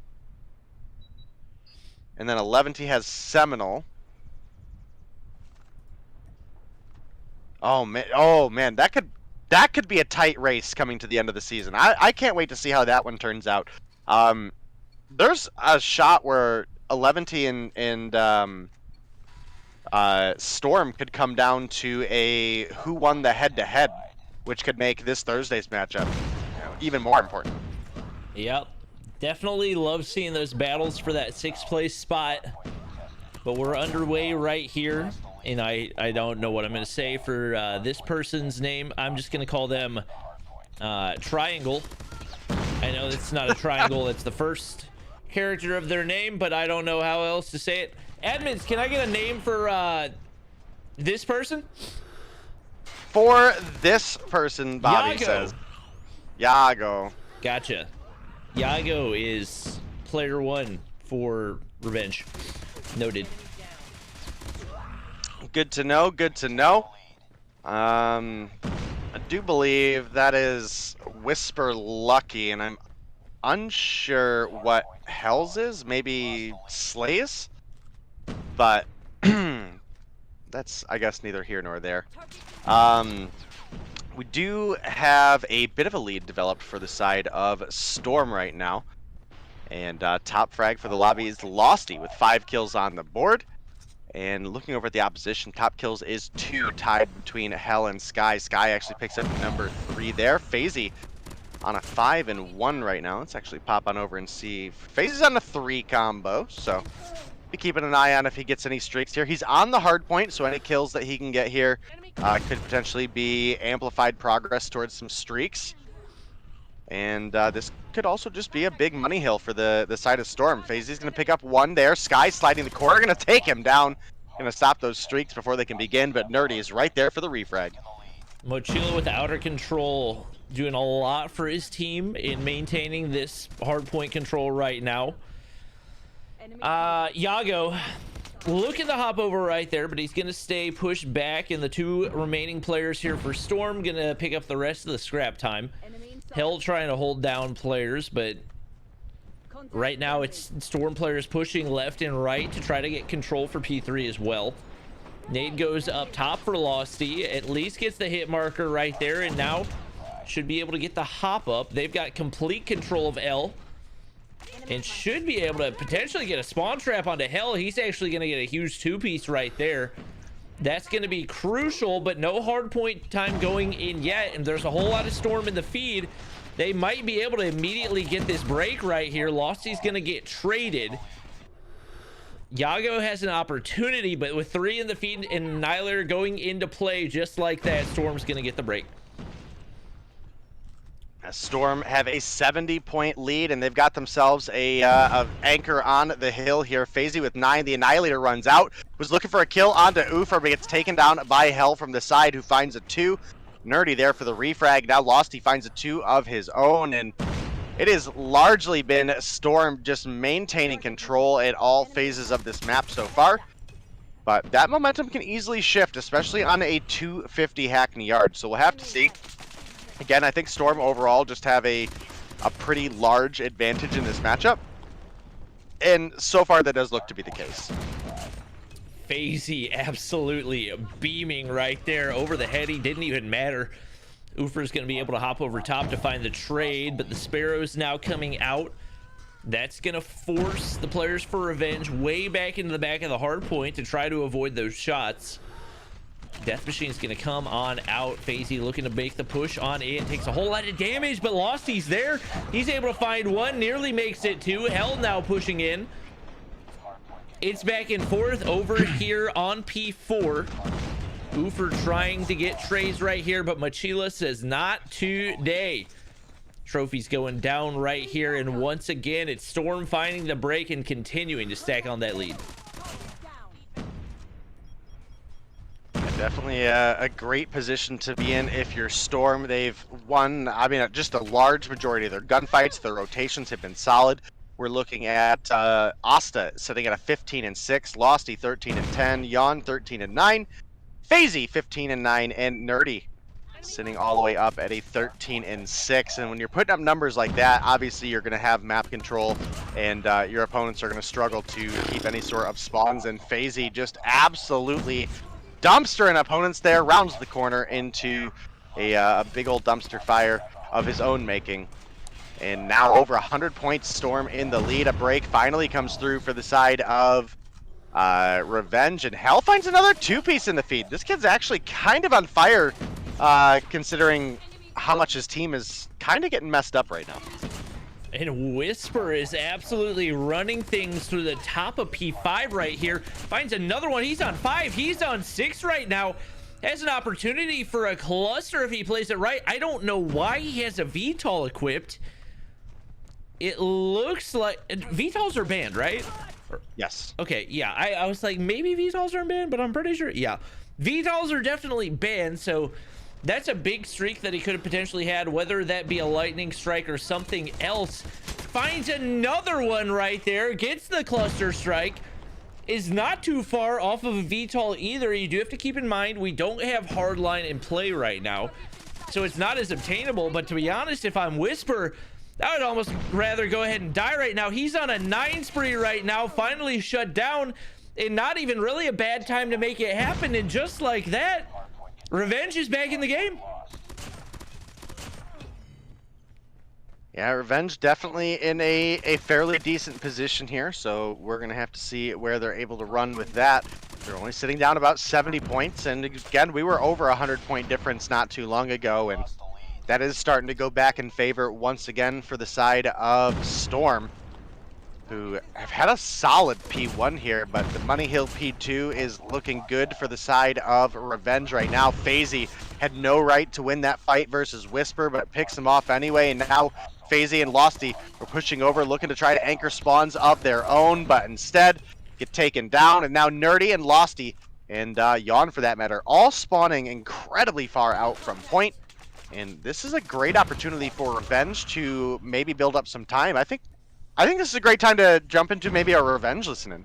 All right, they're coming on back against a very solid team in Storm. Let's go ahead and hop into the listening with Revenge. Yo, he's one shot. He's one shot. I fucking killed myself. Shit, my bad. They're gonna come from cargo side. One's in, one's next to cargo. One stairs. One cargo, next to police car. Yo, I killed like 2 of them, bro. There's like one more. Nice. Keep it up. One steps was one tap. Steps is one tap. 2 on point. I got one on container side. There's 2 on point. Just set it for new. Don't fight that. Don't fight that. Just set it for new. Yeah. Nice. Play scraps. Whoever's on point, play scraps. Nice. Good fucking shit, guys. Keep it up. Uber has his death machine. Yeah. Yeah, I got it. Yo, L. They're gonna be L. I don't know. Bottom L. He's gonna be window. One bottom L. He's gonna hop up the window. Bottom L dead. What's mid? Next to bottom green. Bottom L right now. Bottom L. Yeah, he just got me. Fuck. Oh, bro, he just hopped through the window. Top L. One's on point. One heaven. Nice. Get on point. I'm concussed. Yago, get in.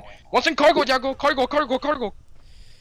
Well, we heard really good energy out of Sky. I would like to hear more comms out of the rest of the players. I feel like the majority of pretty much everything we heard was out of him, and the rest of the guys, you got a little bit here and there, but for the most part, fairly quiet.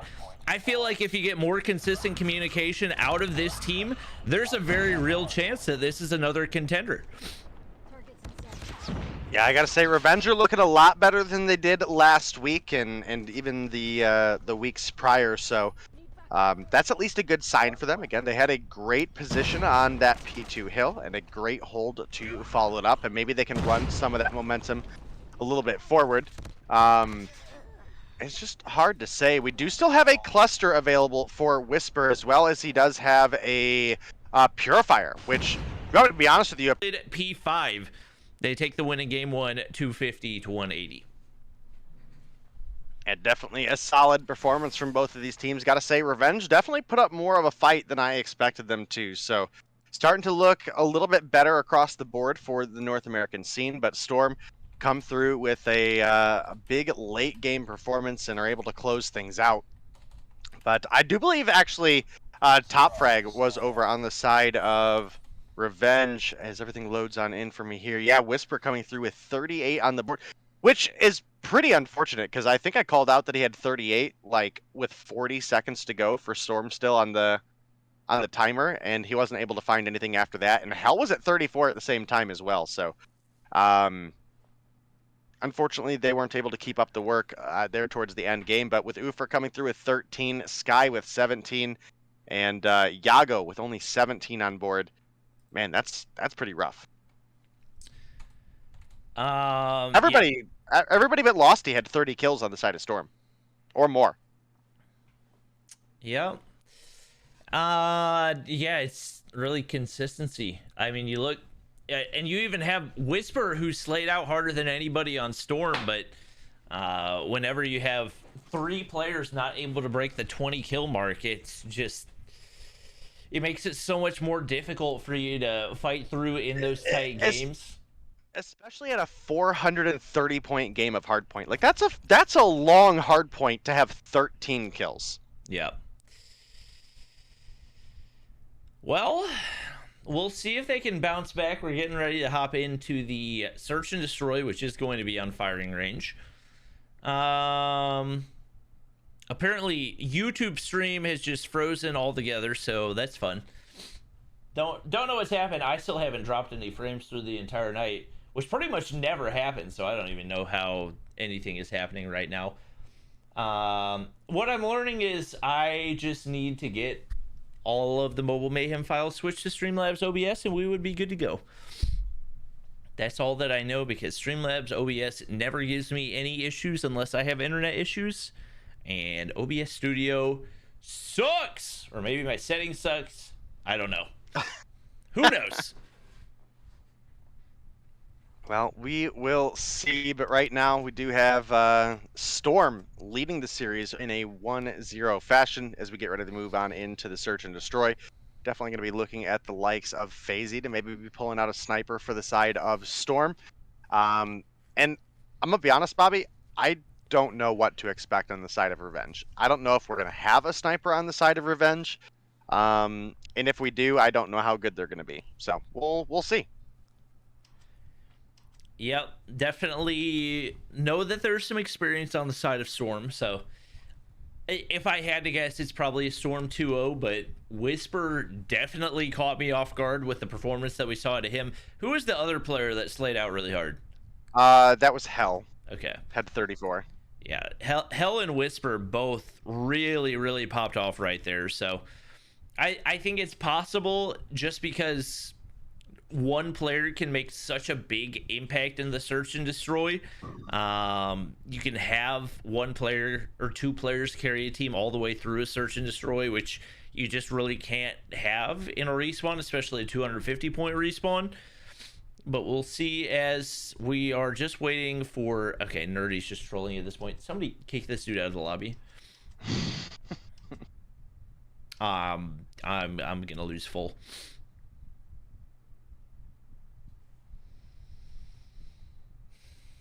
All right, well, we are just waiting on Hell to get readied up, and we'll get you guys into the action for the next game. And I think we should be pretty ready to go. So search and destroy, getting ready to take off between side of Storm and Revenge. Again, I think Storm have a pretty distinct advantage here, but doesn't mean everything, and could be a very interesting series still. All right. It is going to be Revenge on the defense off the start right here. Whisper pulling out the snipe. Not going to be able to land the cross initially. Both teams very heavily leaning, and I would say both teams leaning heavily toward A. We got a couple players on the flank actually coming from B right here. 1 drops for each team. Whisper not going to be able to land initially. Right now, he's going to be forced to back up, and Mochila's got to either find a way to get away from the bomb site or just be content to wait for somebody to push on in. Whisper doesn't have any angles to work with, but FaZe does. Big snipe goes through right there. That's going to give man advantage here for this Storm roster. Somehow didn't see Ufer right there, and Ufer's actually going to find the last 2. It looked like they didn't have a chance. I didn't see how the other player dropped, but Ufer... the easy 2-piece right there, and it's going to be Revenge taking round 1. Well, a big round for the side of Revenge as they open things up. Obviously, Ufer didn't have a great performance in the hardpoint, but has already put up basically a third of the kills that they had. So, I don't know. It'd be interesting to see if Ufer outfrags their hardpoint performance. I'm not betting on it, but I don't know. Maybe it'd be spicy, right? Yeah. Now I see the complete. I will say Whisper is sniping for the side of Revenge. So he was cracked in the first game. Maybe they have a crazy sniper talent here. Potentially. This is just such a weird play. We see everybody lean toward B. One player for Revenge slides blindly out of the B site. Doesn't even ADS, gets completely obliterated, and now Storm wraps all the way back to the A site. Nades out, and there's nobody here to defend. You can see they do have one player over on the back side. That is going to be, I'm looking up the player's name right now, Iago. He's forced to back up. Smoke's there, so not really any opportunity for the frag. Sniper in hand to try to find something, and with Whisper shot onto FaZe, now an opportunity. Can you wallbang that? Ooh, Lossy has the read on it. Now it's all onto Whisper right here. Ego Chow's out through mid. Trying to find one on barrels. Still has some time to work with, but he's got to make it happen soon. He sees the barrel of the gun, but wasn't quite able to land it. And this is just such an unfortunate spot. He's forced to hit the leg shot right there, pulls out the pistol, can't hit the swap. Yawn finds the kill. Storm ties it up at 1-1. Well, Storm tying things up 1-1 as Yawn finds 4 kills and then 2 apiece for Losty and FaZe across the board. Ufer found 4 in the first round, but it has quickly fallen apart from there. You see Whisper trying to find those jump shots mid, not going to find anything to land. Chat says Whisper is XCal. Can you wallbang that? So we have, listen, so Bardock is XCal. Oh. And yeah, at least that's what we were told last week.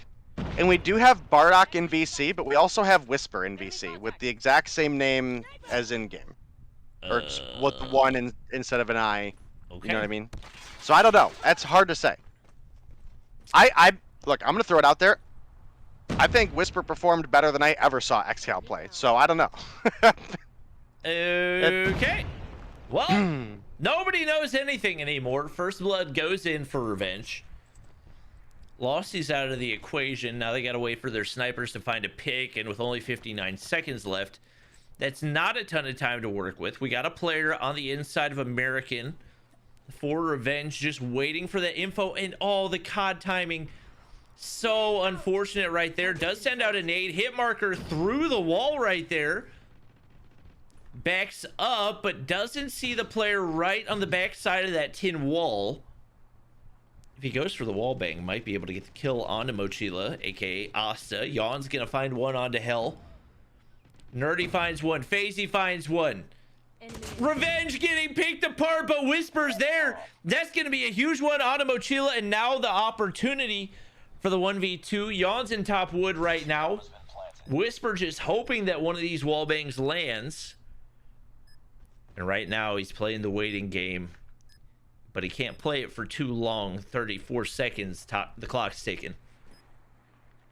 All right, now chat is saying that Whisper is Rim from the old tribe. No shot. They're trolling.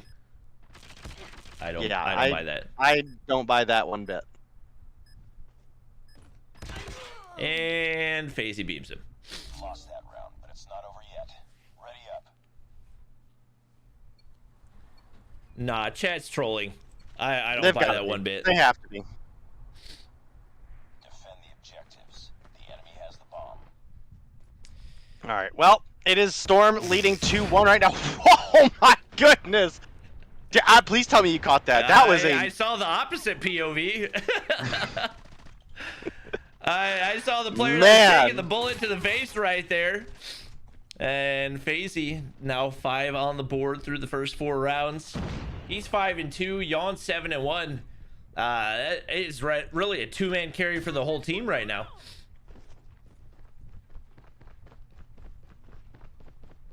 Well, We will see as things continue to get spicy in this matchup. The hardpoint, I think, was a lot closer than it needed to be with, 2 17 kills and a 13 kill on one side. But obviously Whisper and Hell fried out there. Not frying out as hard here. FaZe going to find another big shot onto Yago there. Going to leave it Sky in a 1 versus 3. Let me tell you, Ufer may have carried the first round for the side of Revenge. Hasn't found a kill since. A little bit rough, but still leading the team in kills. What? FaZe's cracked this game. Oh my goodness. He was even like trolling, shooting in the air, slides the corner, perfect timing, hits the snipe. I feel like he's the player to watch for us right now. He's 7-2, Yawn 7-1. The rest of the team combining for what, 4 and 10 right now? This is a hard 2-man carry that we're seeing.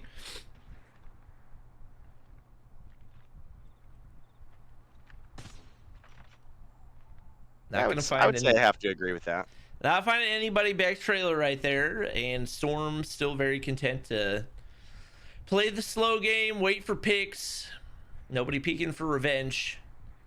Looks like Hell maybe looking across mid with American. That's the only opportunity for anybody on either team to find a pick, and just like that, FaZe's gonna find a Whisper. FaZe's gonna find another, of course, as soon as I stop watching him. He finds all the kills right there, and now 3 men down for revenge, and storms the site. The bomb has been planted. So far, looking to be another solid round for the side of Storm as Ufer left alone in a 1 versus 5. Lost it. Oh my god. The disrespect there. The boxing Yikes. gloves come out.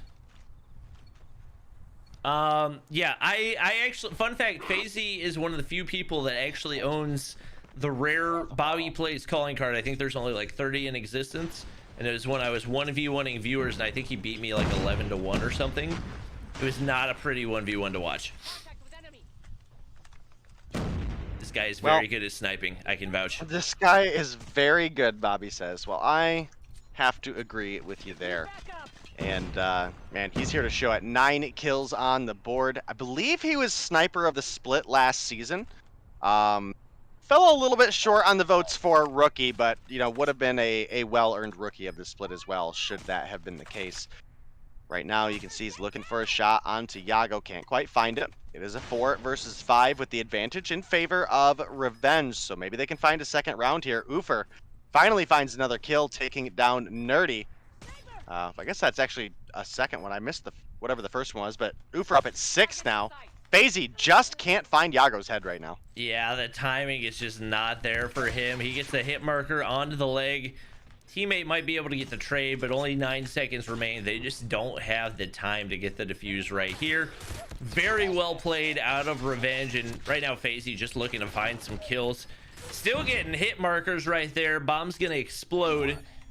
Revenge finally able to find another round right there as they bring things a little bit closer. For the most part, it's still a 2-man show. Losty picking things up a little bit, but you can see Nerdy and Mochilla combining for 2 and 9 right now. Meanwhile, it's Yawn and FaZe at 17 and 4. And FaZe starting to get a little bit more aggressive. Actually hit markered by the nade right there. He's going to be forced to back up. And finally taken out of the equation. That's a big frag going in for Revenge. Yeah, you're absolutely Sky right. he saw the foot. Oh, no. Dang, that's not, I mean, not great odds that they went in there, but if he had recognized the foot right there, it could have been a big play. Yeah, it was definitely looking possible at least for a moment, but not going to be able to pull things together, unfortunately. And now it's match point for the side of Storm. Can we get them to continue on and close things out 2-0, or are we going to see a little bit of an answer back from the side of Revenge? Well, right now it's a little bit hard to tell, but definitely something that is possible.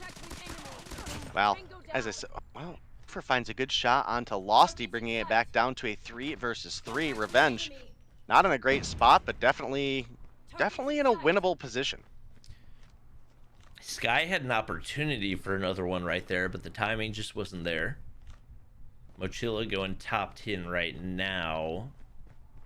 Take a look at his POV, but he's still sitting back, and it looks like the battle's going to be between Yawn and Whisper. Whisper gets the better of that one. Bomb in the hands of Sky right now. He's making his way on over to the B site. Trophy's going down. It's going to be on to FaZe probably to try to hit the sniper right here, but the bomb looking to go through, and now FaZe got to make some big plays right here to open things up. Mochila backing up to mid. FaZe trying to find the angle, but nobody wants to peek over on Revenge. Finally does, but he misses the shot. Could have been a crucial one right there, and now only 29 seconds to work with. They're going to both have to push mid right here and hope that something goes right. Not a lot of time to work with. They've got to make the push now if they want for it to happen, and right now it just seems like they've wasted too much time. 15 seconds, clock's ticking. One player in cubby, one on back site. Mochila finds one. FaZe finds one right there. Whisper right around the corner. The quick scope goes through. Did he get it in time? I think that he did. Oh my FaZe goodness. comes up huge and secures the 2-0 victory for his squad. That was an absolute must-have round for Revenge, and they almost had it. They almost were there to play time, but FaZe clutches things up.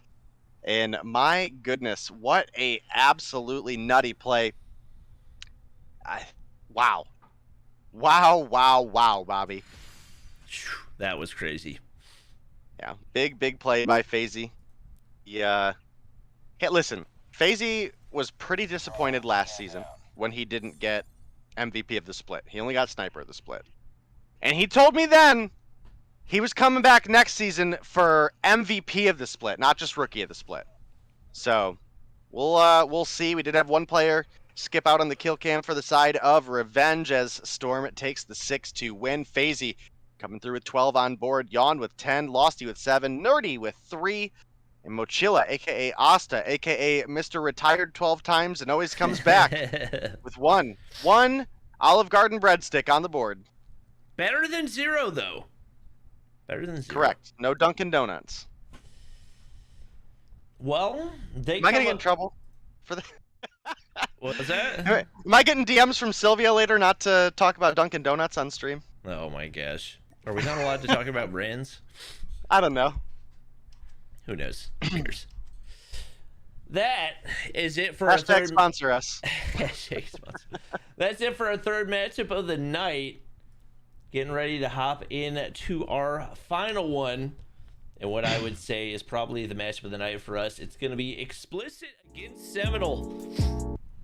Seminal coming into the season, I feel like a lot of people thought they would be top dog.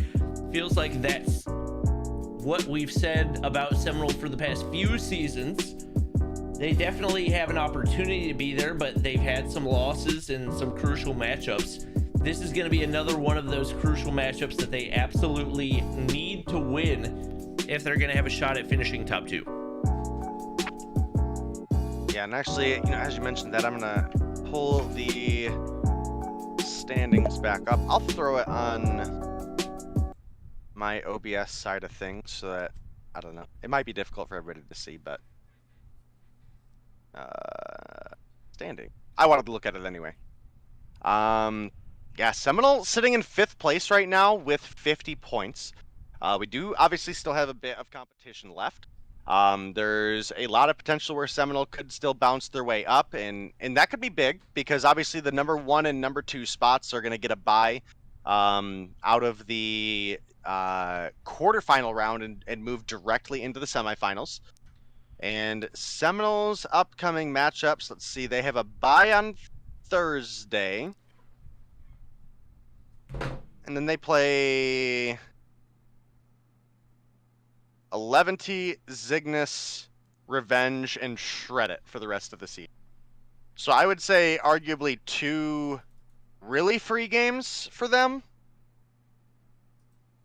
So potentially at least the 90 pointer there, assuming none of their opposition is able to take them down. So I don't know. I think think Seminole probably a team that could make the comeback and grab a top 2 spot if they have a good couple weeks and their oppositions don't.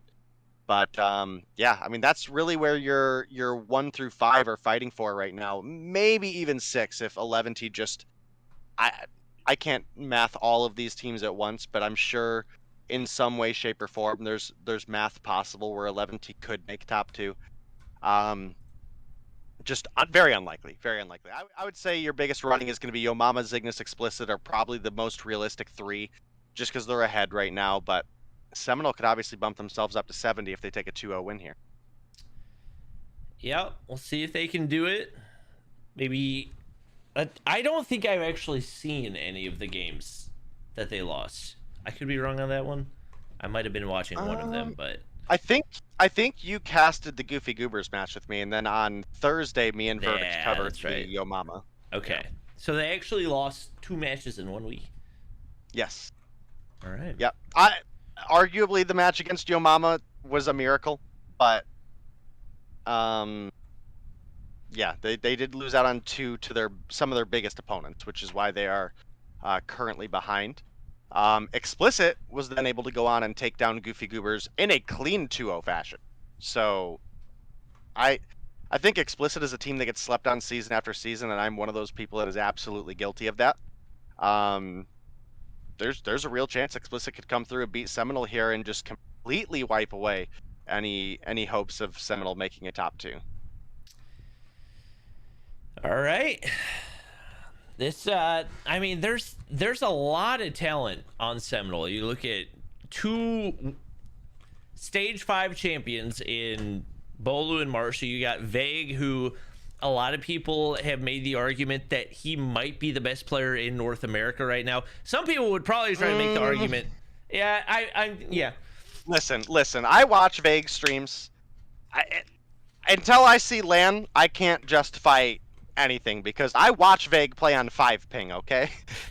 I've never seen anybody else play at home on 5 ping. That's pretty nuts. That's good. Does he just sit on top of the servers when he plays? Dude, I don't know. He might be plugged right into it. I couldn't tell you, dude. Crazy. I didn't know that. Let me tell you, most of these other players play on like 30 to 60. 5 is a pretty giant advantage, okay? Good lord, 5? I've never seen somebody with 5 ping. How has he not made a video titled "Playing on NASA Ping"? How oh my gosh, that's insane. Yeah, I don't know. It's a interesting run with Vague, but yeah, if you ever tune into his stream and you just watch his ping, you're just like, how are you connected so fast to this game?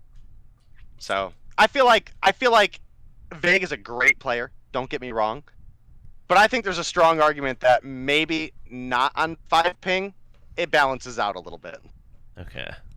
I will say I'm trying to be real here. I've seen Vague play on like EU lobbies and slay out there as well. So that is the one counter argument that I would make, that he can do it on the alternative side. But you have to take into account the 5 ping. I don't even know what 5 ping would feel like. Dude, I'm telling you, just pop open his stream one day. It's so unreal to watch. You're just like, oh, interesting. All right. Well, we've got all of our explicit players loaded in. Vague gets 3 to 9 milliseconds. You can go below. I didn't even know it was possible to go below 5 ping. I assumed that 5 was just the lowest that was possible. Apparently you assumed wrong, Bobby, and so did I. Huh.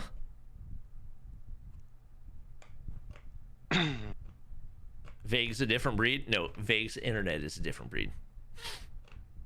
Vague is good at video games, though. I'll give him that.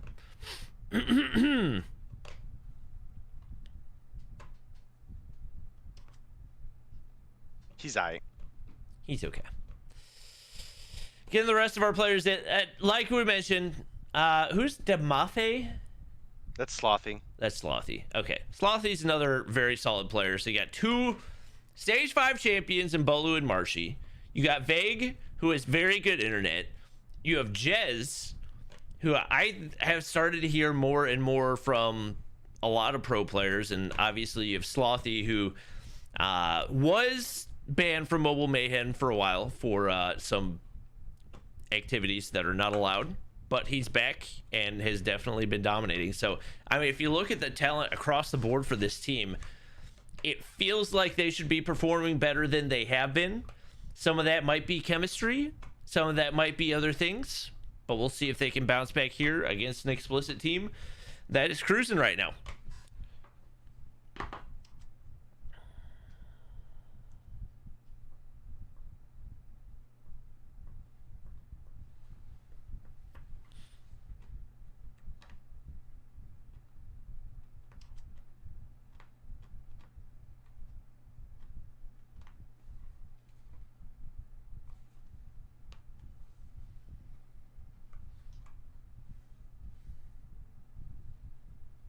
Well, we should be getting into the game here very, very shortly for you guys.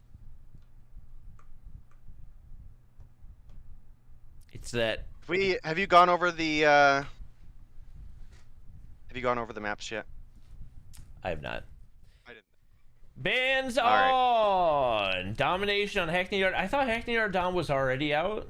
Maybe I'm wrong on that one. Seminal search and destroy ban for takeoff. So we have firing range hardpoint for game 1, crossfire S&D for game 2. That'll be an interesting one. And standoff domination for game 3. Yeah, that might be a graphical error on the overlay, because Hackney Yard Dom should be out. Yeah.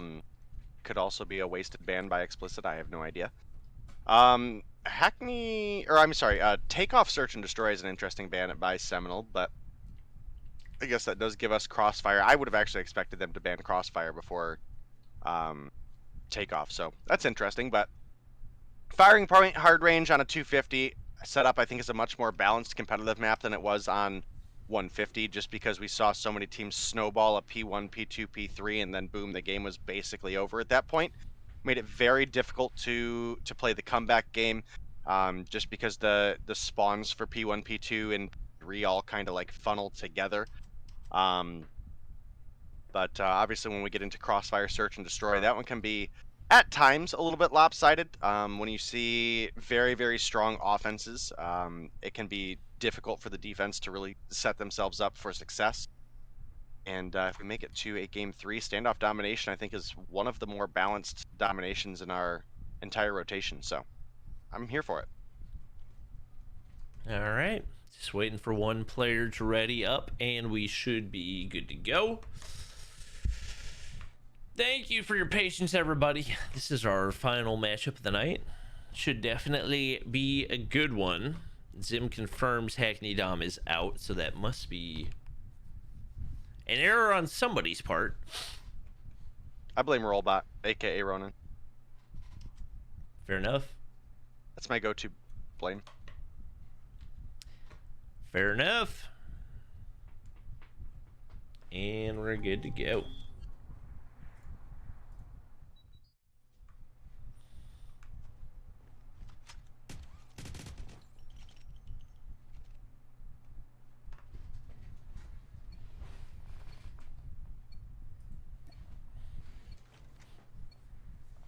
All right, well, we are getting into the game, guys and girls. Definitely expect this one could be an incredible matchup if we're able to go into the late game here. Again, Goofy Goobers took down Seminal, Explicit took down Goofy Goobers, and now we get to see them face off. Law is back on the line for Explicit, who was a big, big factor for them in the past. Believe what, a Bolivian player, is that what we determined? Yeah, he plays on what, 70-80 ping, opposite of eggs. Yeah, I think they said 80-90. So, but was one of the most cracked players on the team. Yep. So hard to argue with that. Well, he's hitting some beams off the start. Leon holding down American right now. It is going to be Explicit looking to hold for P2. Cross mapping Marshy right there, finds another. Nearly made it a 3-piece, but Jez is there for the trade. He gets traded out as well. Back and forth on P1. Bolu picking up the scrap time right here. Doubling up right now is Seminal, but at the point in the game where you don't really have to worry all that much about what's happening on P1, the main focus being P2, and right now Explicit's holding it down. Ingenic holding down the one corner. Bolu's gonna find a two-piece on the outside from Top American. Gonna be able to get the major assist onto Veteran. It is all Seminal in the feed. Not a whole lot of defense right here for Ingenic as he tries to hold things down. He's gonna get shut down. Break goes in for Seminal pretty quickly. Yep, great position for Seminal to be in if they're able to get the break here, but we do have spawns in favor of Explicit, so it's going to require a big break from Seminal. Law able to take down Marshy there, but quickly gets refragged out, and Seminal, granted Seminal and Explicit kind of spawning out there. As you can see, Vague actually spawns over at Wood, despite having 3 players by American. Does look like they're going to get the trailer control spawns, though, which is going to set them up beautifully for P3, and they might really start to take an edge here. Solo looking to take trailer, but Jez is there waiting, and that's a big one as well for Seminal. They pick up most of the scrap time. One player sends on through, but that's going to give some information. But Jez pulling out the death machine right here. That's going to be one opener, and nobody really in a position to push from the backside. Players spawning all across the map, mostly coming from back American right now for this Explicit team. Seminal doing a good job of holding this one down. Another double for Jez, and now he's got full streaks to work with.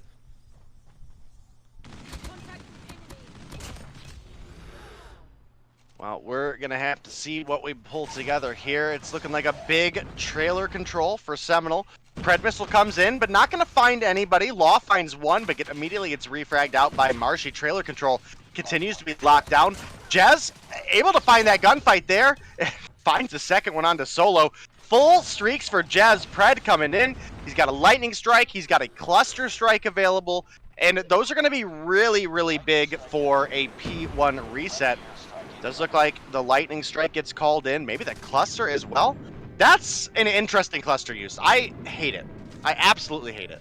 Yeah, it just doesn't feel very strategic. I think it will allow his team to get a push in right there. He gets another lightning strike to call in, almost on another cluster strike as well. So, I mean, if you look at the overall scoreboard, maybe not too much to worry about in regards to how those streaks are called in. But you do want to get decent value out of them, and I think overall, I don't think got more than, what, 3 or 4 out of a couple cycles through. Would definitely like to see better usage out of those for Jez. Yeah, absolutely would. Again, I think looking at the likes of a P1, the ability to deny your opponents any hill time there, especially if your team is struggling, probably a little bit better. But I mean, the reality is Seminal have a large lead right now. I don't really expect to see them struggling here. I think they took those losses on the chin and just bounced back for the following weeks with a little bit of a vengeance. And you can definitely see that coming through here. Well, Jez is on 10 right now. I know that there are other things happening on the map, but I have to watch, and I think that's a much better use of the cluster strike just because of how exposed that hard point is. Yep. Jez now on 11 right here, and you got to think the Explicit players have probably seen the calling card in the feed and are very aware of what's happening right now. Veteran, they just don't want to push into the hard point because they have no idea where he is right now. One player trying to push from bottom firing range. It's going to be Leon right there. Finds another kill. Finds a double right there, and he's going to be able to pick up another, but Solo is there. I think he was on maybe a 13 gun streak. Yeah. Whoo! Explicit avoids the disaster right there, and now they can return to their normal gameplay of actually trying to win the game.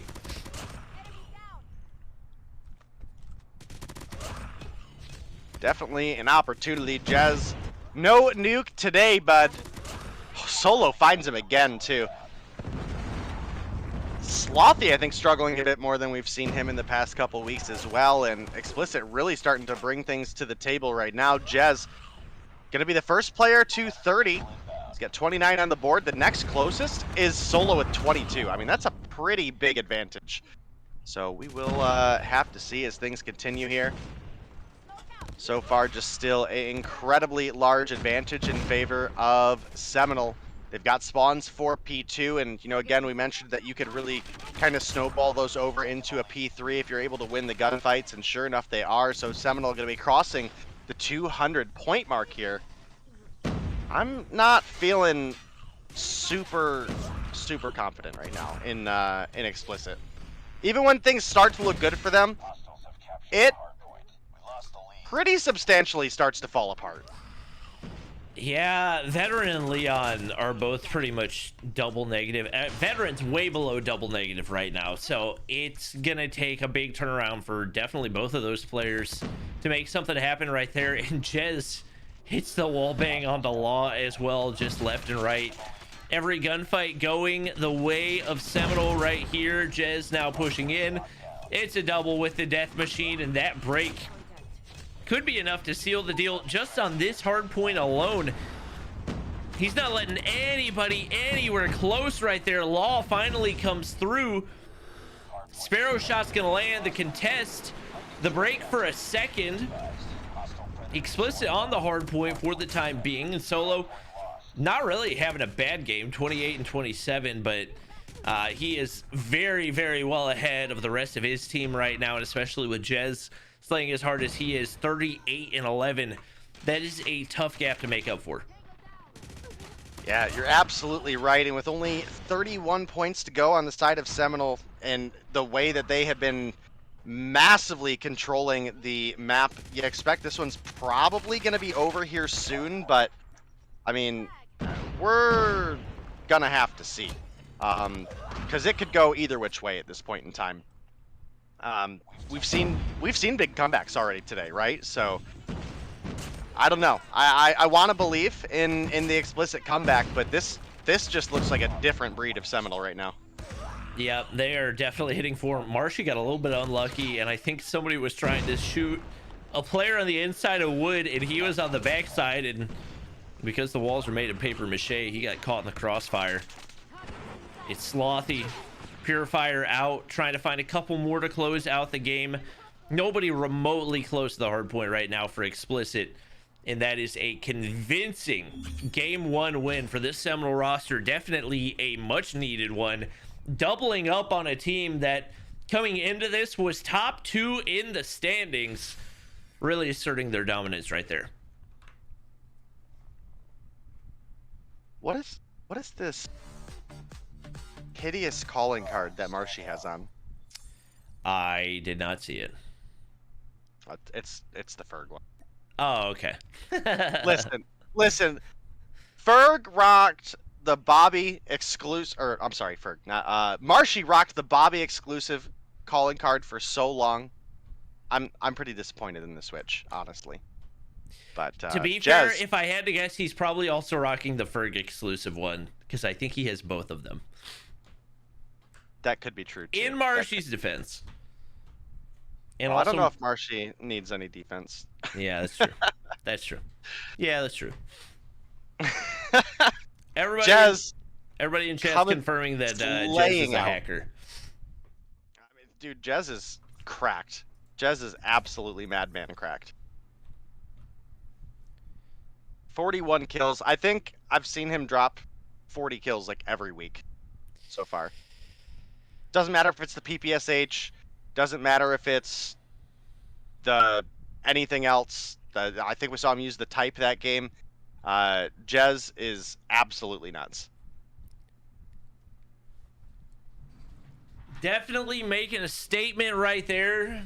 What is it? The Razor making a statement? I can't even remember what we had during stage 5, but he made a statement.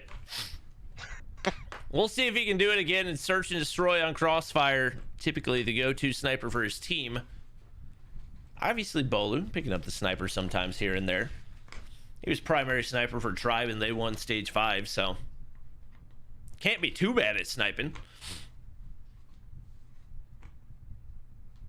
Wasn't Childs the primary sniper? Yeah, but I feel like Bolu had more snipers. Bolu has been picking it up a lot more, specifically the tail end of last year, coming into this year as well. So definitely could be a big factor for them. The shots he's been hitting lately are incredibly solid. I will say that Explicit is one of the strongest search and destroy teams in North America. So there's a big chance we could still see the game 3 happen here. And if we do, that could deny points away from one of these teams. And I think if we get into a domination, that's where we could really see the mix-up. Hardpoint has always typically been a strong mode for the likes of Bolu, Jez, and Marshy specifically. So no shock they come through on a firing range and come through with a strong victory there. Search and destroy, I think, could definitely put up a little bit more struggle. And if we get into a dom, that's really the coin flip for me there, because I think Explicit is actually a really good dom team as well. Everybody in chat's asking me to download the gun skins, so I'll start downloading, but everybody's ready to go. So you guys will have to survive, because admins, we're good to start. Woohoo! Potentially our final game of the night. Is that Marshy I saw rocking the Bobby skin? Maybe he heard me. He might have heard you. Let's see. I do believe that is the Bobby skin. You know, hold on, I can switch to third person. That is the Bobby skin. Let's go. Wow, look at Marshy. Look at that. Pay to win skin. Pay to win skin guarantees you higher damage and more nukes. Everyone type poggers. In the immortal words of Marshy, nukes are dumb. True. True. All right. Well, Solo finds an opener onto Slothy. I don't even know where that kill came from. I'm assuming he probably tried to push a little bit too aggressively over toward the A site. Bombs in the hands of Bolu. He's made his way very, very slowly on over toward B. Got Solo on the backside of the site. And right now, probably playing a waiting game, hoping that his teammates can find a pick right here.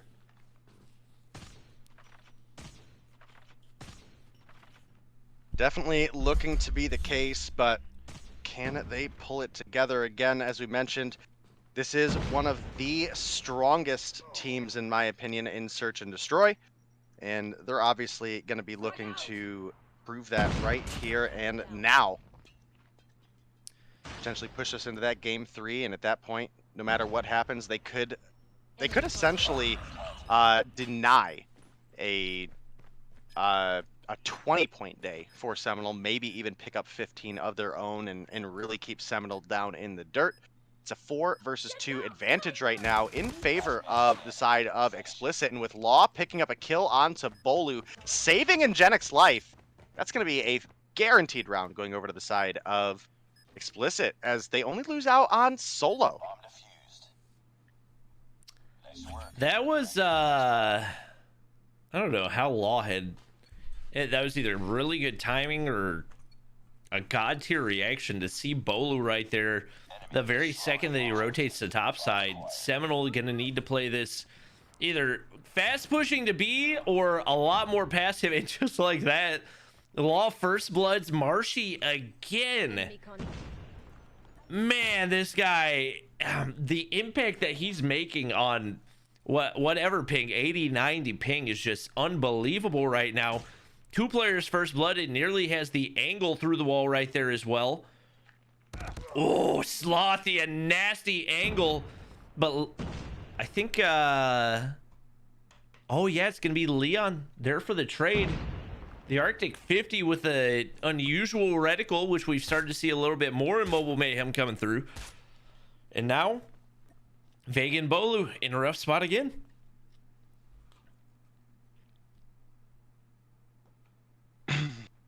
Well, we do have a player advantage once again in favor of the side of Explicit. Bomb is going down. Bolu has it pushed down up to B. See, Explicit are looking. Oh my goodness, how is Bolu alive? The nade bounced on his face. I don't. Okay. I guess it bounced too far away, but Vague gonna find a kill onto Veteran, and Genic wasn't able to get the refrag. Bolu in a just absolute power position. up top of that backside spawn building. You can now see Ingenic looking to try to rotate and find Vague. Gonna find that kill. Now it's Bolu left alone in a 1v2. Leon pushing up to Bolu's left. Ingenic pushing up to the right, but they've got to play for bomb. They've got 14 seconds to go. Ingenic is going to find the shots onto Bolu. Can they get the defuse in time? The grenades coming through from Bolu. Does it find the kill? Oh my goodness, Bolu with the clutch for the side of Seminal. Gets the extra kill just for good measure with the bomb explosion. Was it Childs that made that exact play, but from the opposite side in stage 5? I can't remember. I think it was Karma. What was it, Karma? Okay. Yeah, I remember it. Yeah, from I think across you're right. the street. Yeah. That. Oh my gosh, what a play out of Bolu right there. Knowing the nade was all he needed. First blood again.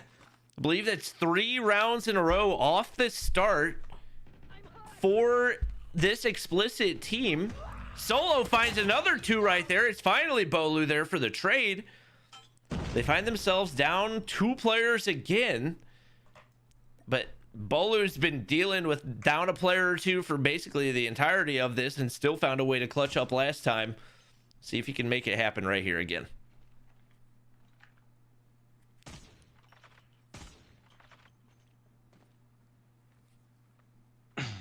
Well, it's a 4v2. One would absolutely expect this round to go in favor of side of Explicit, but we saw Bolu with one hell of a clutch last round. They make it happen again is the real question here. Just don't know. Just don't know. Right now, Marshy looking for a pick. I'm assuming he saw the top of Veteran's head, either that or he got very, very lucky. Forced to back up. He's got a sniper to work with here as well, but wallbang not gonna land.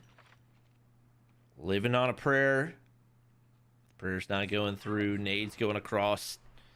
And there's a smoke, and they're actually looking to push over toward A. Trying to pre-fire onto Veteran. They find one, but Bolu's out of the equation. Now it's a 1v3 and only 17 seconds to work with. It's going to take a miracle for Marshy. He's wrapping back toward B. Gets Ingenic right there, but you need a plant. You only need one player to not peek right there. Leon's going to be able to get the kill with the pistol. Explicit finds another round to retake the lead at 2-1. Ginormous round for the side of Explicit as they take the 2-1 lead. Obviously, this could still go any which way, but this is a team we were specifically mentioning to be an incredible, incredible search team. And again, typically speaking, the offense has at least a degree of an advantage on this map just because of the angles that you can have on the B side. And that's why you never see an A push on this map. I mean, the defense has an incredible, incredible strong defensive position for A, and not so much on B. So we would typically be expecting to see a team like Seminal have the advantage, and Marshy making that come true here as he finds 2. Now with the bomb plant coming through, I would fully expect this is a tie game at the end of this round. Well, Bolu stuck behind the bomb right now, but seems perfectly content to be there. And Ingenic trying to push up. Marshy says, nope, this is my house.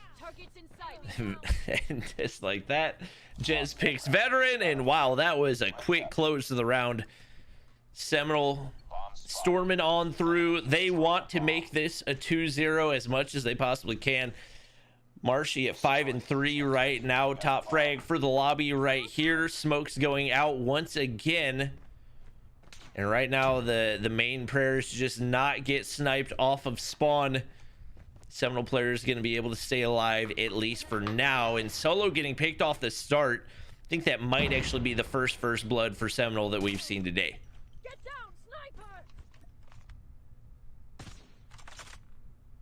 sniper! Oh my gosh, Law. The angles that he's playing right now, just so difficult to counter. Bolu's 1 HP. He's gonna get taken out. All the pressure onto Slothy right here. You know that Law's been connecting. Very nearly had the angle for the wallbang there as well. Slothy push way back, and Oh, with the bomb down on site, he's got to find at least one pick before he can get anywhere close to it. Trying to find the angle onto Law right here. Leon very low. He's going to get taken out, and now Slothy has a chance for the 1v3 if Law misses a shot, but Law doesn't miss those. He doesn't miss those, and that's going to allow Explicit to retake the lead. Yeah, definitely a big round for Explicit as we switch sides. They're now going to get the offense, which again I think is a little bit stronger here, and especially for an incredibly strong search and destroy team, they've got a lot of potential here. They've got the lead. They only need to find 3 more rounds, and the further they can push Seminal into the hole, the better off they're going to be in trying to, I guess, essentially here, maybe put Seminal in a position of tilt before we go into our domination. Vague takes a couple shots from Ingenic, but gets a grenade toss out. Don't think he was expecting Ingenic to push up as aggressive as he did, and sure enough, going to find the kill there. Ingenic definitely had sights on Slothy there, and Slothy now left alone in the 1v4. This is for sure a round number 4 in favor of the side of Explicit. Still double up on their opponents. Shy of a just incredible clutch by the side of Slothy, which I gotta say, the quick fix removal definitely makes these weird 1v4s a lot less likely. Yep. Seminal struggling even with the switch over to the defensive side, which typically, I won't say is easier side, but we've seen a lot of teams have an advantage on that side in the past, just because there's so many uncounterable angles. We see Jez in one of these spots that we've seen a lot of people play, but Law finds the angle again. Such a difficult spot to find, but he gets one anyway. Now 7-2 his name. He is 7-2 right now. What a talented player we got right here. I'm excited to see the future of this guy's COD Mobile career.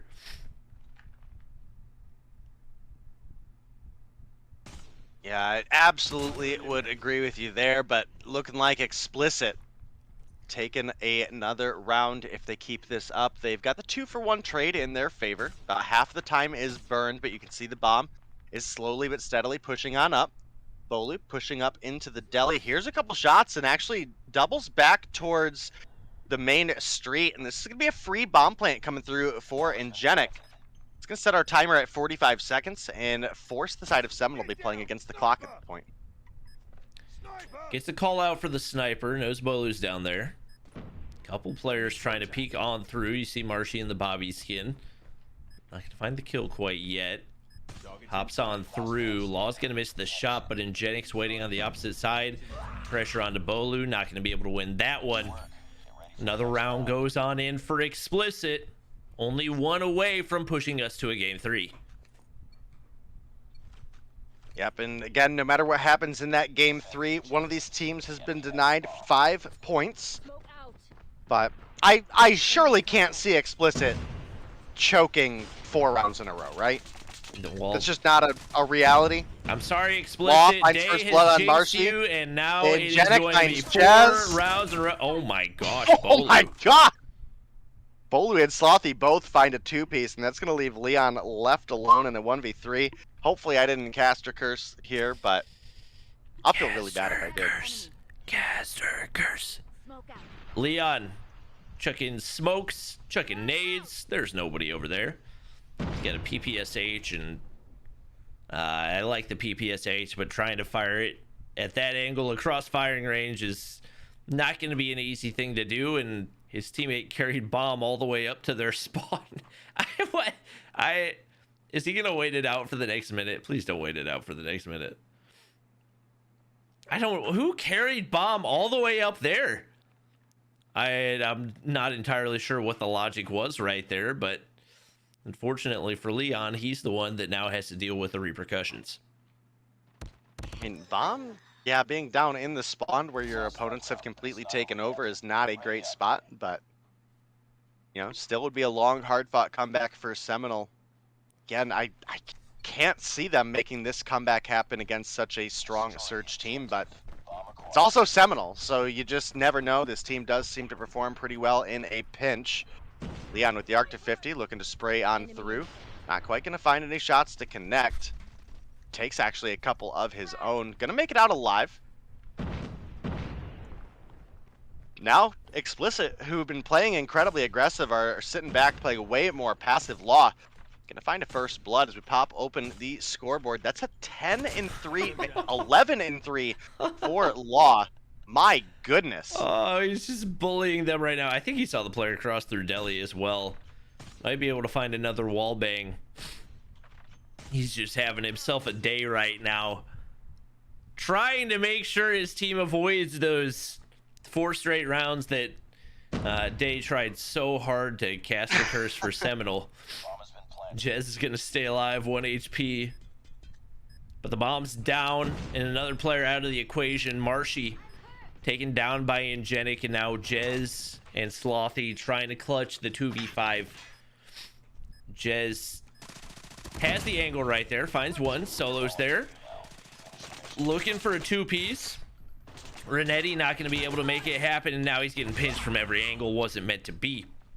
Explicit closes that one out. Ladies and gentlemen, it's only fitting that for our final matchup of the night, we go to a game 3. Yeah, and like I said, this Explicit team is one of the best in North America for Search and Destroy, and they came through and absolutely showed it here. A 6-3 win over Seminal on Crossfire Search and Destroy pushes us to a game 3. And again, at this point, no matter what happens, 5 points have been denied from one of these teams. So that is going to allow one of these teams to gain 15, not 20. But nobody's going home with 0. So no matter which side of the fence you're on, you got to at least be happy you're getting something at this point. And again, I think this is a toss-up for Dom. I would say overall, I want to believe in Seminal, in their abilities as a respawn team, but Explicit also I think are pretty solid in domination. I would say rotations aren't necessarily less important, but I would say the effect of the rotations carries a lot different weight than it does in hardpoint. Hardpoint, with it being a dynamic objective, you're constantly moving around the map trying to set up for next.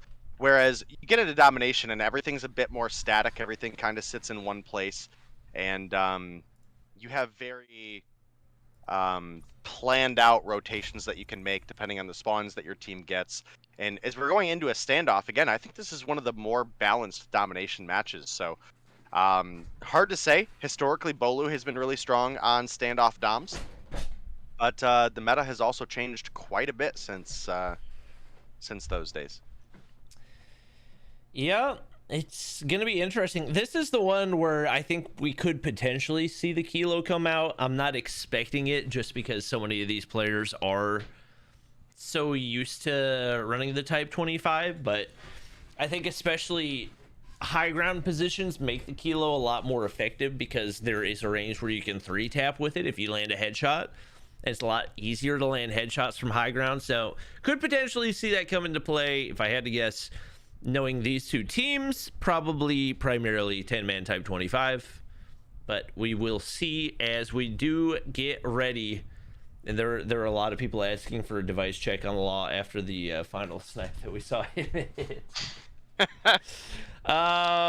He's just hit so many of those so far today. I think per Mobile Mayhem restrictions, only 1 respawn sniper per team, so maybe he pulls it out, but I don't think we've seen anybody else do it so far this season.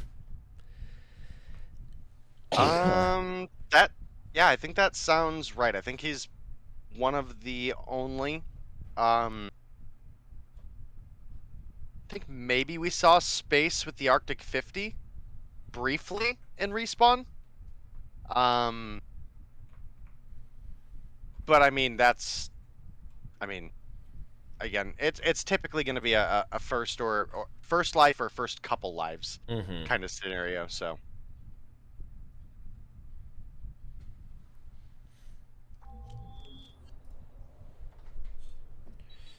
all right, well, we're hopping in to our final game of the night. It's going to be another standoff domination.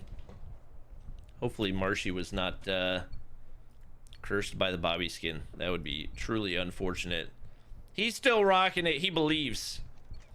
Marshy believes, and so do I. We'll see if Seminal can come through with a big win right here. 200-point domination instead of 150. See if that changes the game for these two teams. Utility goes on out. OBJ Marshy locks things down. Openers for Solo and for Jez. Marshy tries to hit one right there, but couldn't quite get the last shot to go through. An early push-up right here, though, and Veteran getting shut down. Solid start for Seminal. Seminal definitely off to a good start. Ooh, not able to get the B cap, though, as Solo comes through frying with a 3-piece in the feed. Vague is there for the refrag, but Veteran takes him down immediately. Some of that B progress does get cleared out, but Veteran is going to fall for it. And now you can see we do have a couple players pushed off. Law been really strong in the search and destroy, but I gotta say, kind of hit or miss in the respawns. So we'll see how this series goes. Still no B for either of these teams, and if you look, we do have about a half-second advantage over to the side of Explicit as far as when that game tick on the home flag cap went in. That could be a factor later, but once again, the B flag absolutely denied from Seminal, but it's so close. All someone's got to do is get their feet on it, and that's going to be a cap. Jez tries to find two right there, but he gets shut down. Right now, Explicit just scrambling to wipe away some of this progress. And Seminal, surprisingly slow to make the push on over, but they do finally get the full control. Marshy finds one right there, and now looking to actually push over toward Grandma's. Looks like he's going to be able to get topside control, and once you lock that down, allows you to make the push on over to gas station. Slothy pushing to the top side. Law spawning all the way over there, and he's going to have to run all the way across the map. It looks like they're actually going to try to make the push for that A flip right now, as Ingenic's the only player over here.